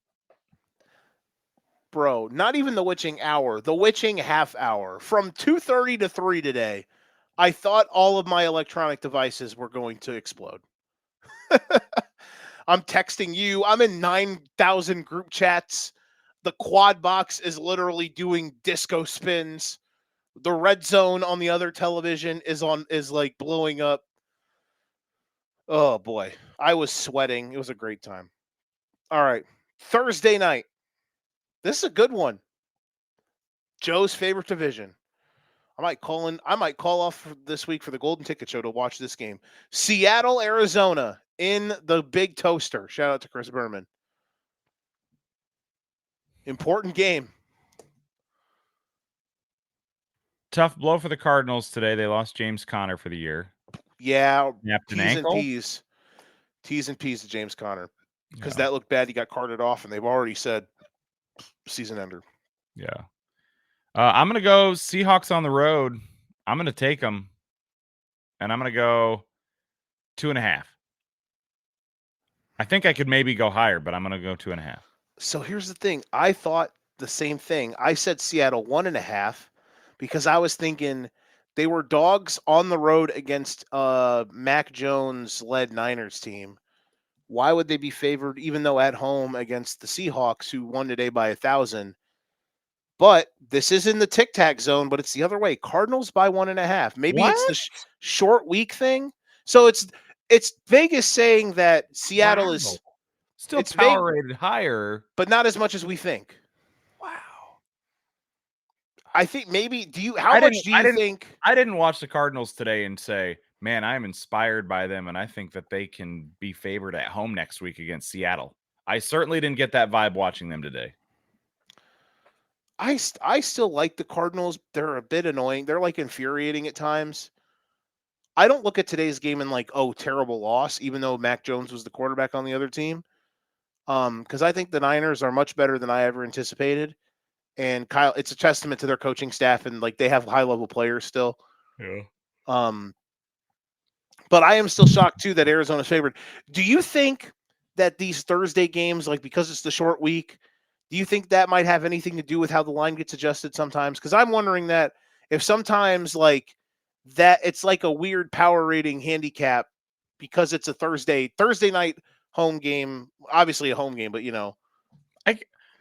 I feel like that could be a thing for the total. There was always that meme, not really a meme, but it's kind of gone away over the years. But Thursday night games used to be the shit games. They were always terrible. Low scoring. They're on short weeks, low on practice, not 100%. They're just lower scoring. I would maybe say there's some of that. I don't know if I would handicap a team any different because they're both in the same boat. Mm-hmm. Unless a team had a bye and they're playing on Thursday night and the other team doesn't, I'd probably weigh that differently. But no, for this, I don't know if I would think that in any way. But yeah, that's interesting. Cardinals at home favored. Okay, I'll take my loss. You're a humble man. Doing my best. He's a humble man. Next up, we have our first international football game. Dublin, Ireland, your first game ever. And Dublin, Ireland, you will get Carson Wentz and you will like it. The Minnesota Vikings versus the Pittsburgh Steelers. Can you guess how many ayahuasca trips will Aaron Rodgers have while sightseeing in Europe? Oh, Vikings, Steelers, and Ireland.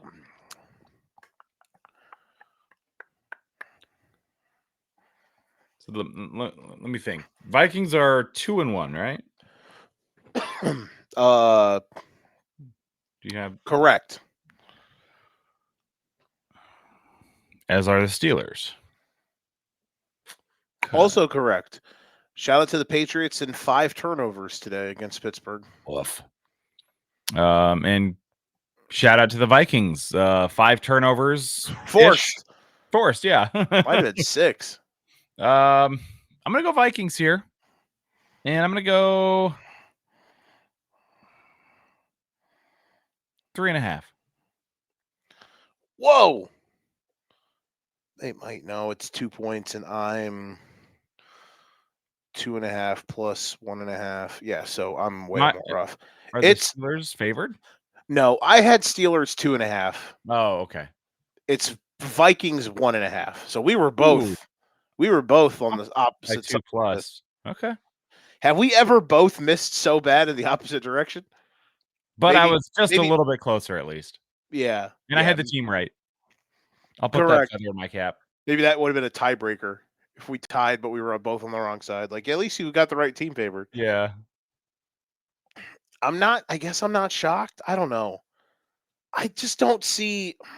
God damn it. Now, Joe, Nick, tell me to not fucking put money on the fucking. Tell me to not put money on the international games. Tell me to not do it. Don't do it, Joe. Don't do it. Because I just don't. I mean, I know you just said 3.5, so you're different. I don't. Why are the Vikings? I understand. So, what do you think? Why would you think the Vikings should be favored by 3.5? Are you just incredibly low on Pittsburgh? No, I'm not. I feel like now I haven't looked at the box score from today. I know the defense was so lights out and probably accounted for just about everything. But let me take a look. It's half defense being good, half the Patriots can't get out of their own way. Okay, and I'm looking at Wentz. Didn't turn the ball over. You're talking about Minnesota. You're talking about Minnesota. Yeah, Sorry, yeah, I thought you were talking about. I thought you were talking about Pittsburgh. Nope. Looking at the Vikings here. So to me, I see that Carson Wentz was extremely competent today. Not blowing not crazy or anything. Jordan Mason had a hell of a day. Ran wild. He's good. So I look at it where Carson Wentz is an upgrade over JJ McCarthy at this point in his career. That was kind of the deciding factor for me, where I know the Vikings, their defense is good. Wentz probably gives them a higher ceiling at this exact moment in a 2-start career for JJ McCarthy after how the first 2 went, where he had 1 quarter out of 8 that were good. Yeah, no, you're not wrong. So that was the main thing here. The Steelers, I mean, I've been more impressed than not impressed with them so far this season. That week 1, I thought, wow, is old Aaron Rodgers back? Maybe a little bit, but he played well enough today, I guess. So yeah, that's mainly my reasoning. The upgrade at quarterback for now, and Wentz is a serviceable backup. They came off scoring 48 today, so I get it, I guess. I have a feeling that line might switch. I'm interested to see how that'll move throughout the week. Yeah. All right. Sunday S tier. Our first? Is it the first one this year that we have? Come on now. That was the totals. No. No. Nope. Yep. This is it. The first time this season, my friend, that we have two games in the Sunday S tier. It is a special occasion. It is only brought out every now and then.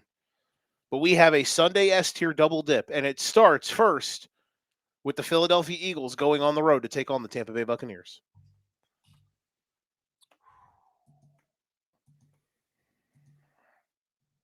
Eagles, Bucks.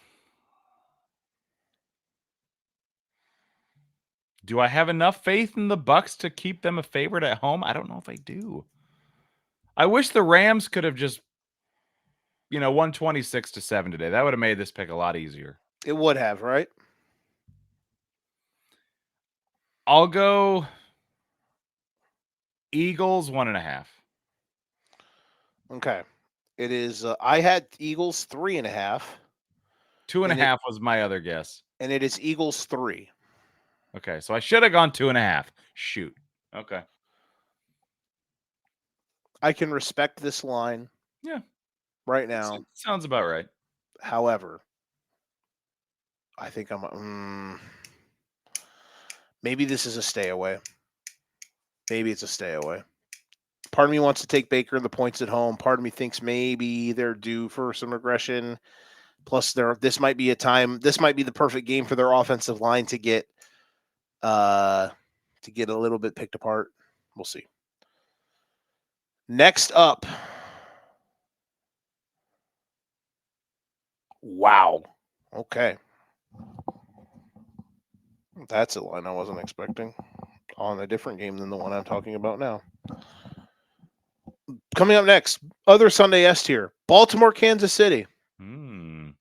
If the Ravens lose tomorrow night, this game gets really interesting because then all of a sudden it's the loser is 1-3. So, hey.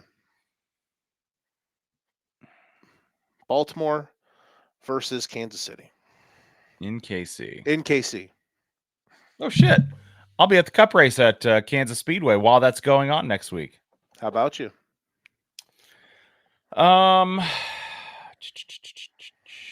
So you're saying till next week we're just going to talk about the Kansas race, and then we'll see if I'm home by 10 p.m. Yeah. Or I might have to do the show from the car. Ha! Wouldn't that be something? I'll get Steve to do the show with me next week. Steve's just everyone's backup now. There you go. I could send you my picks for lines. Yeah, we'll figure it out.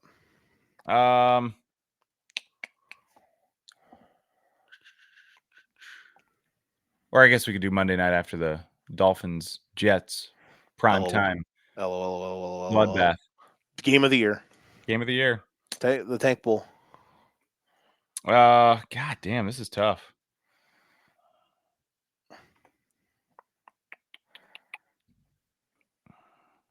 Ravens 1.5. Yeah, you got it. I lied. This was what made me go, holy shit. It is Ravens -3. Vegas is finally saying, like, all right, Chiefs. We're not favoring you at home all the time by default anymore. This shows that remember last week when I said that I think the Ravens and the Bills are just at a different level of power rating? This confirms it. Because last week the Eagles were 1.5 point favorites against the Chiefs at home in Kansas City. The Ravens getting an entire field goal or like laying an entire 3 in KC. Yeah, the Bills and the Ravens are on a different tier of power rating compared to the rest of the league right now. Which I get. I totally understand. And if the Ravens win tomorrow by margin, then that's only going to continue to go up. But I don't know. I'm real quick. Tomorrow, I'm excited. I'm incredibly excited for that game tomorrow because I actually kind of don't really know what's going to happen. If you told me that the Ravens defense sucks and the Lions lit them up, I would be like, I can see it. If you told me the Ravens are a juggernaut and the Lions kind of got put in a blender again, I could see that. If you just told me the game was a back and forth bludgeoning light show on offense like the Ravens Bills game was, I could believe that. Where are you at for that game?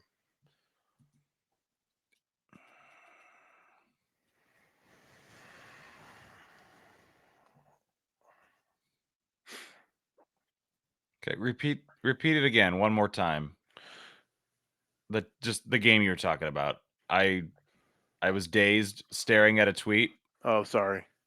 The Ravens Lions game tomorrow Oh, okay. night. Okay. Oh, okay, for tomorrow night cuz I okay, yeah. You're good. It's hard to say. I'll probably dive in tomorrow and find some places to lay some money on it, but Are you excited to see the game? Are you oh excited yeah, to go? I'm excited for it. I hope it's a shootout. It could be. I hope it's not a defensive, like somebody's defense figures somebody out. I was Um, saying, like, if you could tell me any outcome and I wouldn't be shocked. yeah, Like, honestly.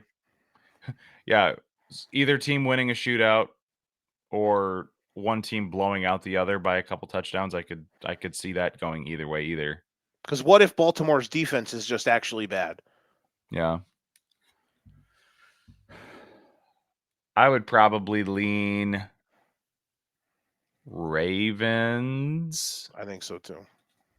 but yeah, it's what's the line at for that one tomorrow? I haven't even looked. I don't remember. It's been bouncing. It's in the Vegas zone. It's been bouncing back between 5.5 and 4.5 Oh all wow. week. Okay. It's been a long time since I've doubted the Lions, and I'm not saying I'm doubting them, but tough task tomorrow on the road. Tough task. They can certainly gain people's trust If they do tomorrow. win, tomorrow, then I will be back in on like, okay, they're like legit. Not that I was out, but like, okay, week one was just circumstance more than Yeah. they've massively regressed. Not that I think they massively, but you get what I mean. Yeah. Next up, Happy Cat Dance. Only 2 in this one. First one. Hey, you believe in them? I believe in them for the rankings and guess the lines. The Indianapolis Colts going to take on the Los Angeles Rams in LA. Big test for Indiana Jones. Really good defense to go against. No 19-point lead will be safe. No shit. I will go Rams here.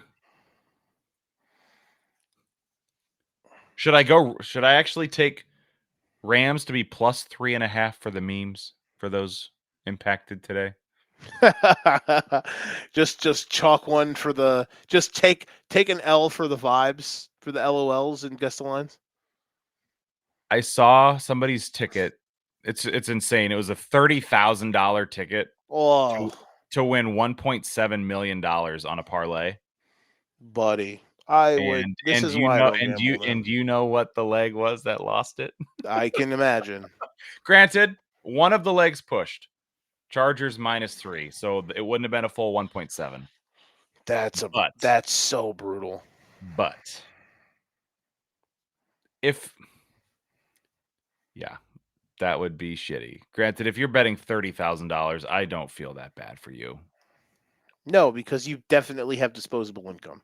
Yeah, or you deserve it, and you probably need to call 1-800-bets off. Yeah, I have a phone number for you, bud. But I'm gonna go Rams here, and we're gonna go 3.5. They're probably they should be at just ever so slightly at another tier than the Colts right now. Rams have been there, done that. It's been a long time since the Colts have been an in team. I hate when you're good at this. It is 3.5. I had 4.5. Nice. It is 2-3. You've got 3. Oh yeah, you've won the last 2. That'll be a hell of a road trip though for Indy. Big test. It will be Honestly, I am kind of surprised that it isn't a little higher. Because again, you would expect maybe somebody like Daniel Jones is also due for some regression. But I'll take the W. if they win next week, I will just fully be on the train. I'll be like, all right, they're legit. They're legitimately good. I wouldn't say they're a Super Bowl contender, but I would legitimately say they're good. Not that I'm not saying they're good. You get what I mean, right? You get Yeah, what I'm yeah, saying. yeah. I'm not like saying they're not good, but They weren't on your list. That's all. But they might be after that. yeah, they might. They might. They're probably going to get, especially because they won today by like margin. Like last week, they won because the the refs had Indianapolis Colts money line. This week, the Titans suck, but winning by margin in any way, shape, or form in the NFL is impressive, folks. Don't get it twisted. Um, the fact that they went in there and absolutely ass blasted Tennessee, the way they did, even though Tennessee's terrible, like tip of the cap. Next up, last one in the Happy Cat Dance one, a fascinating football game. Mac Jones versus the team that continues to find ways to shoot themselves in the nuts. The Jacksonville Jaguars traveling to San Francisco.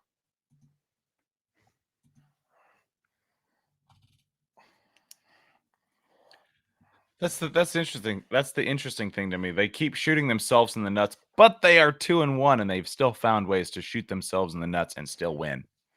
And they should be 3-0 because they got actually screwed by the refs last week. Yeah, you should not lose if you have 3 interceptions from your defense on a backup quarterback. You just shouldn't lose. No. I will take the 49ers here.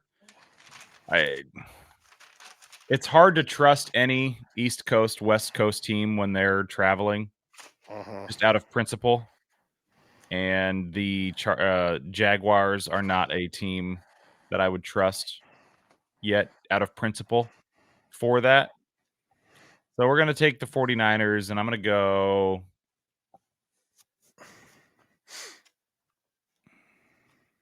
4.5. Okay. I said 5.5. It is 3.5. Oh, I snuck one out. You did. You did. You did. Next up, mid but still watchable.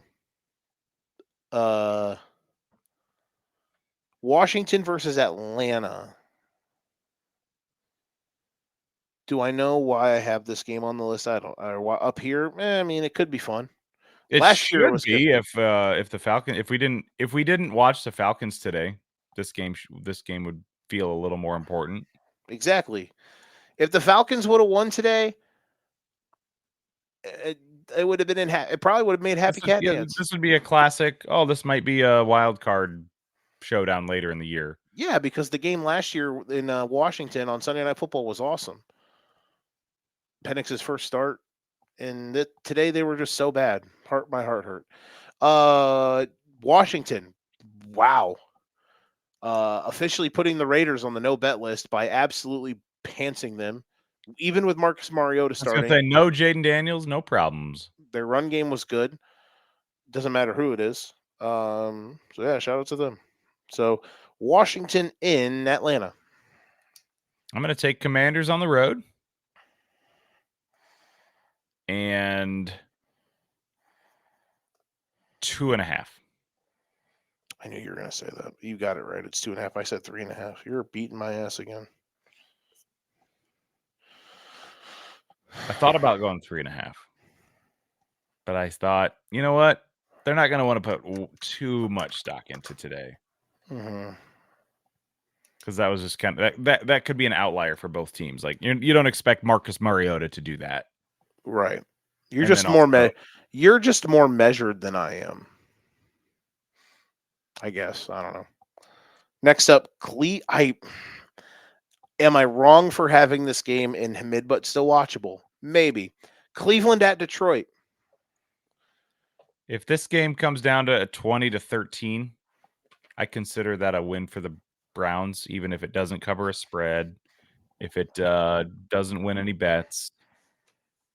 These are the If they lose by less than a touchdown, or maybe they win it some crazy way like today. these are the types of games though that that Detroit absolutely wins by a billion. So I'll take Lions by a billion. There you go. Well, you didn't get this one, bud. No, I'm gonna go. I will go Lions though. I said a touchdown, so I better go.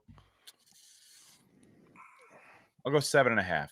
You lose by 7, and you cover. We're back on the board, baby. I said 8.5. It is 8.5. There you go. Good work. I feel good about that one. Might be. Is it the highest spread that's ever been in the mid but still watchable category? The world may never know. Next up, Carolina versus New England. Honestly, Carolina winning allowed them to get the Jurassic Park bump. They graduated for this week. Impressive showing by them. Bryce looked punchy. Nice to know that they like the second half of last week's game. I was wondering if the Panthers were going to just be graduated from generally bad team to good garbage time team in the second half. No, today they actually showed up. They played a good game. The defense locked in, and everything worked. So good for them. Makes me think that they are actually a functional football team today. And then the Patriots, tough, just not great. 5,000 turnovers. A couple weird, dumb Drake May plays. I don't know. I guess I just wish their offense was more consistent. But what can you do? Today definitely confirmed for me that I would put the Panthers in like the 6 to 7 win category instead of the 4 or 2 to 5. 4 win category. Yeah, where 5 might be your ceiling. Maybe I agree. It's a 4 now. Yeah. Game is in New England. Rematch of Super Bowl. Shit, I don't know the number, but it was a good one. I just know it was 2004. I just know it was the one where season. J-Lo had her bra ripped off. Jake, daylight come and you gotta dello. An amazing football game. Panthers, Patriots. Whew. I'm going to take the Patriots at home here.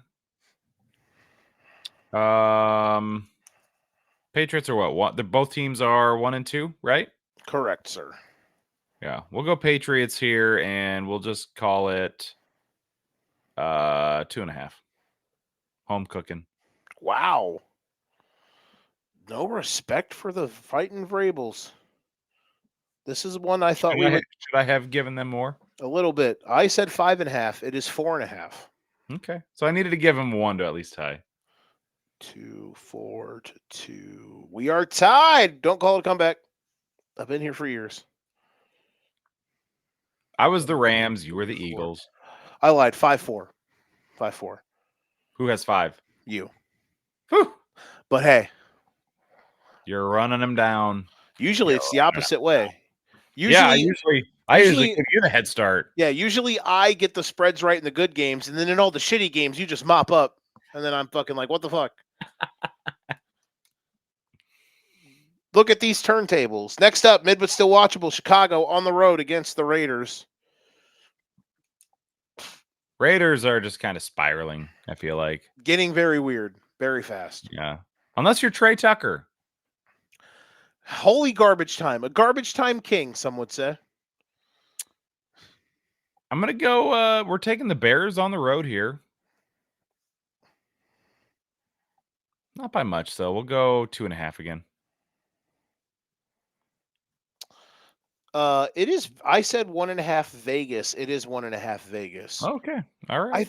I think this is a game that the line's going to teeter a bit. I think this is going to bounce back and forth all week. The Bears are going to be very public this week. A, because they're coming off the win, and B, because the Raiders they've lost 2 straight games and they have not looked good, neither one of them. So I think this will flip eventually, and could flip multiple times. But this kicks off next week. You'll be probably the one that's more right than I am right now. All right, we're tied going into the final going into the back third. All right, Jurassic Park poop meme, big pile of shit. You know what it is. Bills hosting the New Orleans Saints. Should have been Saints at home. Then we could at least have a road dog by a million. But Dolphins were what, 12.5-point dogs? They were. Do they surpass that? They have to. You can't tell me that somebody would look at the Saints roster and be like, yeah, that's better than the Dolphins. So God, that's a shit ton of points though. I'll give him an extra one. I'm gonna go Bills 13.5. You and I had the same thought process. Basically the same thought process. Like, okay, what was the Dolphins game? Dolphins would be favored against the Saints. Don't go too high. Don't go too high because the Dolphins covered and they're probably going to adjust the rating a little bit. Nope, they did not. So you said Buffalo minus the rare 13.5-point line that we tie on, and we're both still a field goal off. Hold your breath, everybody. Oh shit. In week 4, the Buffalo Bills are favored by 16.5 at home against the New Orleans Saints. Dear God. Hide I can't remember. Children. I cannot remember what game it was. It was in 2021, I think. And I remember this because my wife and I went to Kansas City for the weekend. Yeah, it was 21 because it was our like 10-year 10-year anniversary since we started dating or whatever. And there was a Texans game that year where they were a 16.5 or a 17.5-point underdog to the Rams. And I remember this because I probably had some action on that game somewhere. Oh. And I had an eye on my phone throughout the day. And it was one of those deals where the Rams were up like 35-0 and the Texans score like 18 points at the end and they cover. Or they miss it by a point or something like that. I can't remember exactly, but I remember, damn, that was a high-ass spread, and they fucking backdoored it. Well, speaking of the Texans, I have to look it up because I want to see how much my memory is correct. Well, you remember a couple of years later, that Dolphins team from 2 years ago, they were favored by like 14.5 at home against Houston, and Miami got out to a huge lead, and then they were up 30-0, and then they completely called the dogs off, and Houston backdoored it. That was 2 years ago. 2 years ago? Okay. Yeah, it was Miami. I don't know if they actually backdoored it, but they came close. Okay. But yeah, I just looked. October 31st, 2021, Rams were up 38-0 going into the fourth quarter. Yeah. Easy cover, right, Joe? Easy, you would think. Texans outscored them 22-0 in the quarter, 16-point. They covered it by 1.5 or a half a point, whatever. Some teams play the full 60. They signed up for 60 minutes, Nick. Good teams win. Or no, what is it? Good teams win, great teams cover. Yeah. Rams didn't cover that day. They did not. They were the 6-1 Rams going into that day. Shout out to the Rams. I want to say that was Davis Mills at quarterback too. Was it? Let's see. It could have been. It was. Oh yeah, it could have been. That could have been his rookie year. Wait. Yeah, there you go. Nothing but neck. Nothing but neck. 16.5. Hide the children. Oh man, whatever happened to that guy? Philip Lindsay was on the Texans that year.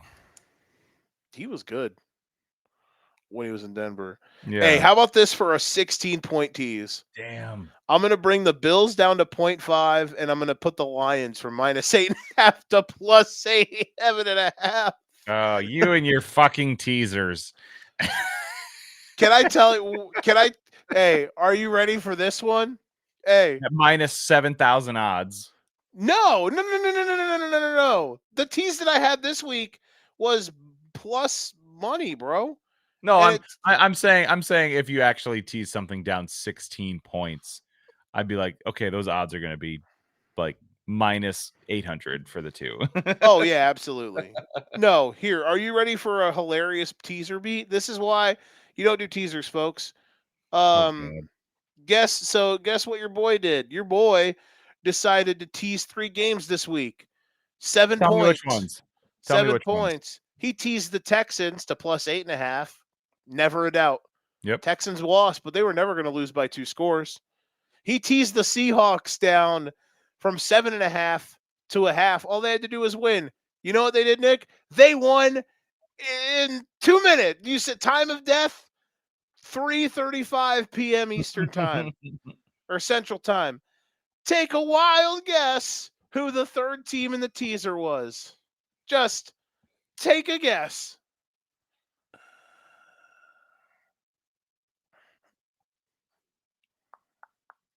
Let me look at the schedule from today really quick. Oh boy, you're overthinking it. Was it the Cowboys? God, no. Let me just put it this way. I teased them from 7.5 to a half, where all they had to do was win. Take a wild fucking guess The who Falcons? it was. Nope, you're still not wrong. You're still overthinking it. Take a wild guess who it was. Who was such an automatic win today, but they didn't? Packers? You're goddamn right. It was the Green Bay Packers. Okay. And I swear, oh shit! I swear to God, the Packers being the losing leg on my teaser is not a $20 pick on $100 picks today. Just lit on fire. Whatever. $100 picks just not doing well right now. We need some therapy. But I promise them losing me the tease is not why I did a rant on the Packers earlier. I swear. Those two things did not coincide. Just like I felt no remorse watching Jonathan Taylor score 3 touchdowns today. I think it was 3, 2 or 3. After he he's the one that sold my parlay week 1, my 7 touchdown leg parlay, and Daniel Jones vultured all those 1-yard touchdowns. No, I didn't feel any remorse for him scoring all those touchdowns today. None at all, Joe. Did Jonathan Taylor sell you those, or did just life sell? Like, it's not like Jonathan Taylor got hawked down at the 1 or fumbled going into the end zone. So that's a little different, you know what I mean? It's a little different. If it was any other quarterback, he would have gotten those 1-yard carries. Well, God not damn Jalen it, Hurts. Joe. I know. I'm sorry. Oh yeah, tell me about that. I've been on the Saquon Barkley end of a lot of those over the last 20 weeks of regular season play. I know. Speaking of the Titans and the Texans, they play each other on next Sunday. In the whomst would have thunk both of these teams would be 3-0 or 0-3 bowl. One of them we expected. Exactly. It is in Houston. Hopefully this is get right time for the Texans. It's almost got to be. So I'm going to go I mean the Titans are I got to see the final result. Okay, yeah. No, they're bad. Yeah, they haven't. They're not close. They haven't been close to covering shit. They're bad. Except week 1. They covered week 1. Yeah, I'm gonna take Texans by a touchdown ish. Let's see. We're gonna go 6.5 on this one because the Texans just can't score right now. I caught a break. It is 7.5. Son of a biscuit. Did you go 7.5? No, I went 6.5. Oh, we tied. Okay. Mm-hmm. Well, that makes me feel better. I'll take a tie all day.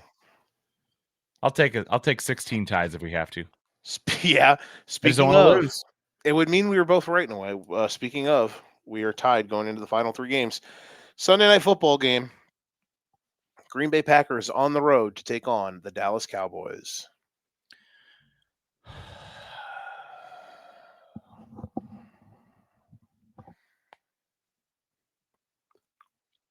Packers should be favored. I'm going to go Packers. Oh, wow. I missed a game, but that's fine. We'll go back. This is a Sunday night game. So. I'm going to go Packers 5.5. God damn it. That's what I get for skipping a game. Chargers Giants? Yeah. It is 5.5 though. We tied. And I also said 5.5. We tied. I know, sorry. Don't get my hopes up. I know, we tied. Here we go. Yeah, Chargers Giants in New York. Last game on the it was right there. It's not like I missed it. It's in the Jurassic Park poop category. Really? Who You would have didn't? thought? You had no faith in this being a good game. I know, right? Sunday S tier. Fire it up. I'm gonna go Chargers. Ah, man, it's a long trip for the Chargers. This is a game they would 100% lose most years. But that's not this year, Joe. Jackson Dart plays. You never know, man. But I will go Chargers. Maybe Malik Neighbors can even out his diamonds to catch ratio. Yeah. Chargers 5.5. There you go. You got it. I had 4.5. It is 5.5. Nice. All right, you have a 1 point lead as we head into the Monday night header. Double dip. So I just can't. I just need one tie. Can't lose out. I'll take a push. A big tush push. Boy, we got some good games on Monday night, Joe. Fucking bangers, bro. We have a combined 3-9, right? Why don't we come on during the Monday night games just for the fun of it? Like, these games are so meaningless. Who cares?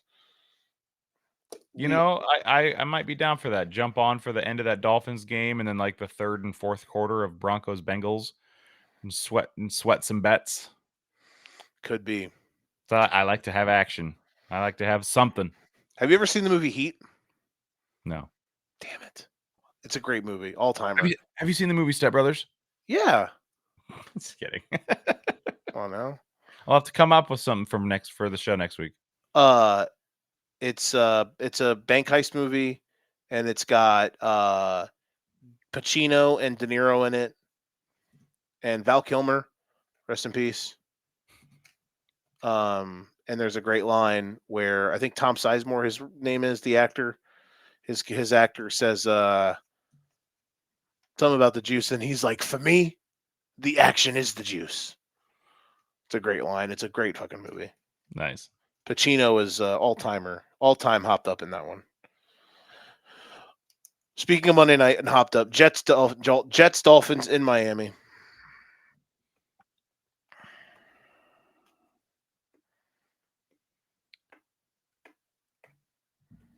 Miami was definitely punchy on Thursday. That probably saved some jobs.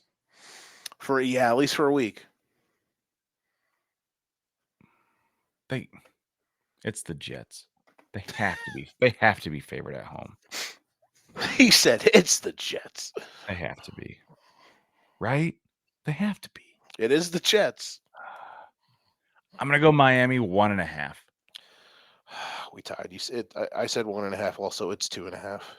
But it is Miami. Yes. Okay. I'll take that tie. Now let's see. I got no sweat. I'll either tie or win. Yeah, you're gonna just throw it to me. You're gonna say like Bengals by 37. It is Cincinnati in Denver. I'm gonna go Denver.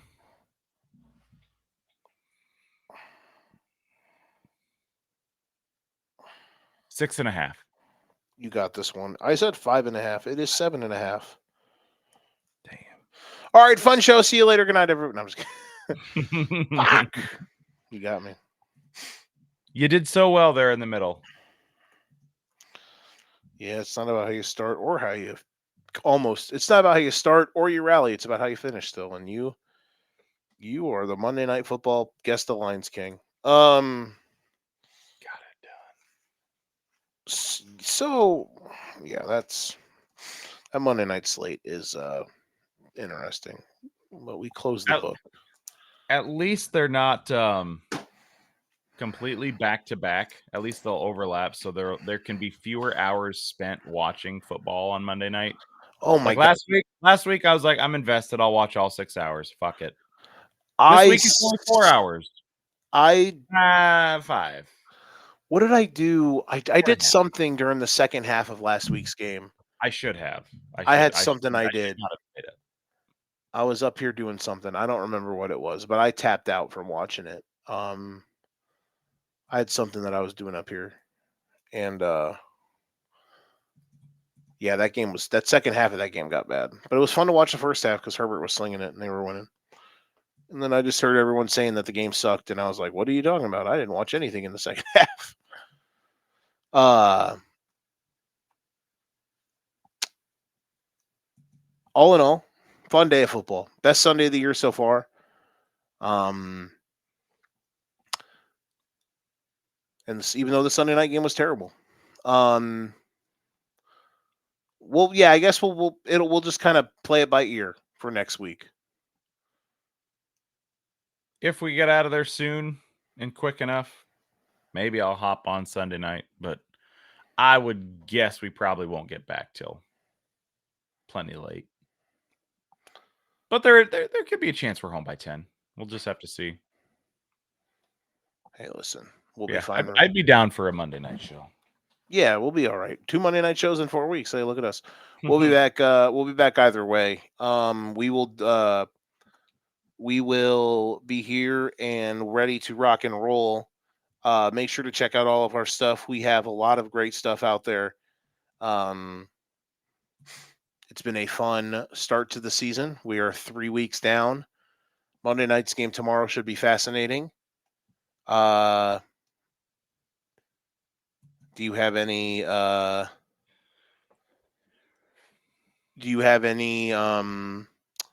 quick takes on the race today? It was honestly a pretty fun race.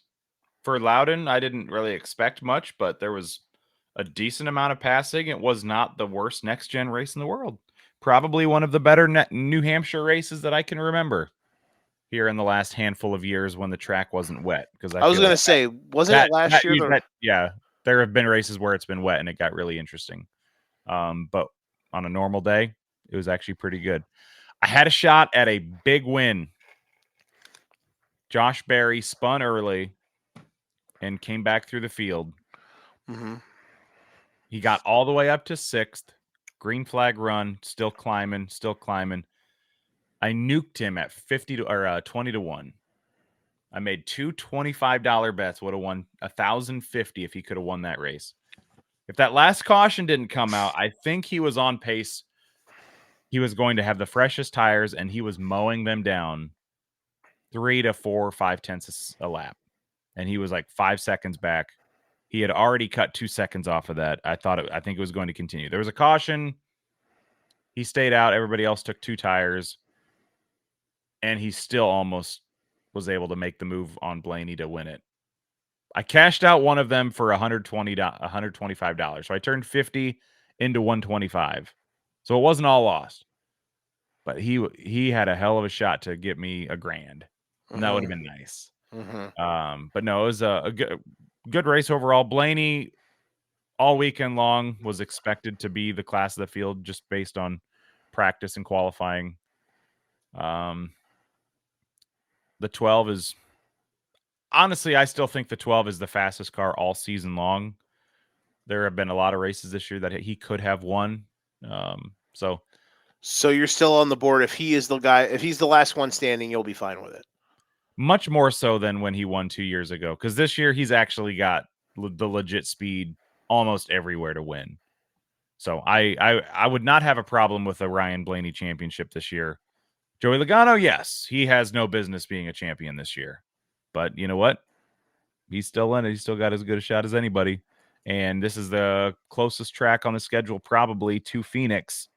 And Penske looked really good today. So yeah, it's going to be Phoenix and bet on Penske. That's pretty much how that's going to go. Unless Christopher Bell can. And Toyota was off today. 2311 cars were dog shit. Bubba wasn't a factor at all. Tyler Reddick started up front but faded quick. Never a factor. There was Gibbs chaos today. Hamlin spun out Ty Gibbs. Was sick of his bullshit. He was holding him up. Bumped him out of the way. Spun him out. Done for the day. Christopher Bell finished 6th, and that was the highest he ran all day. Didn't qualify well.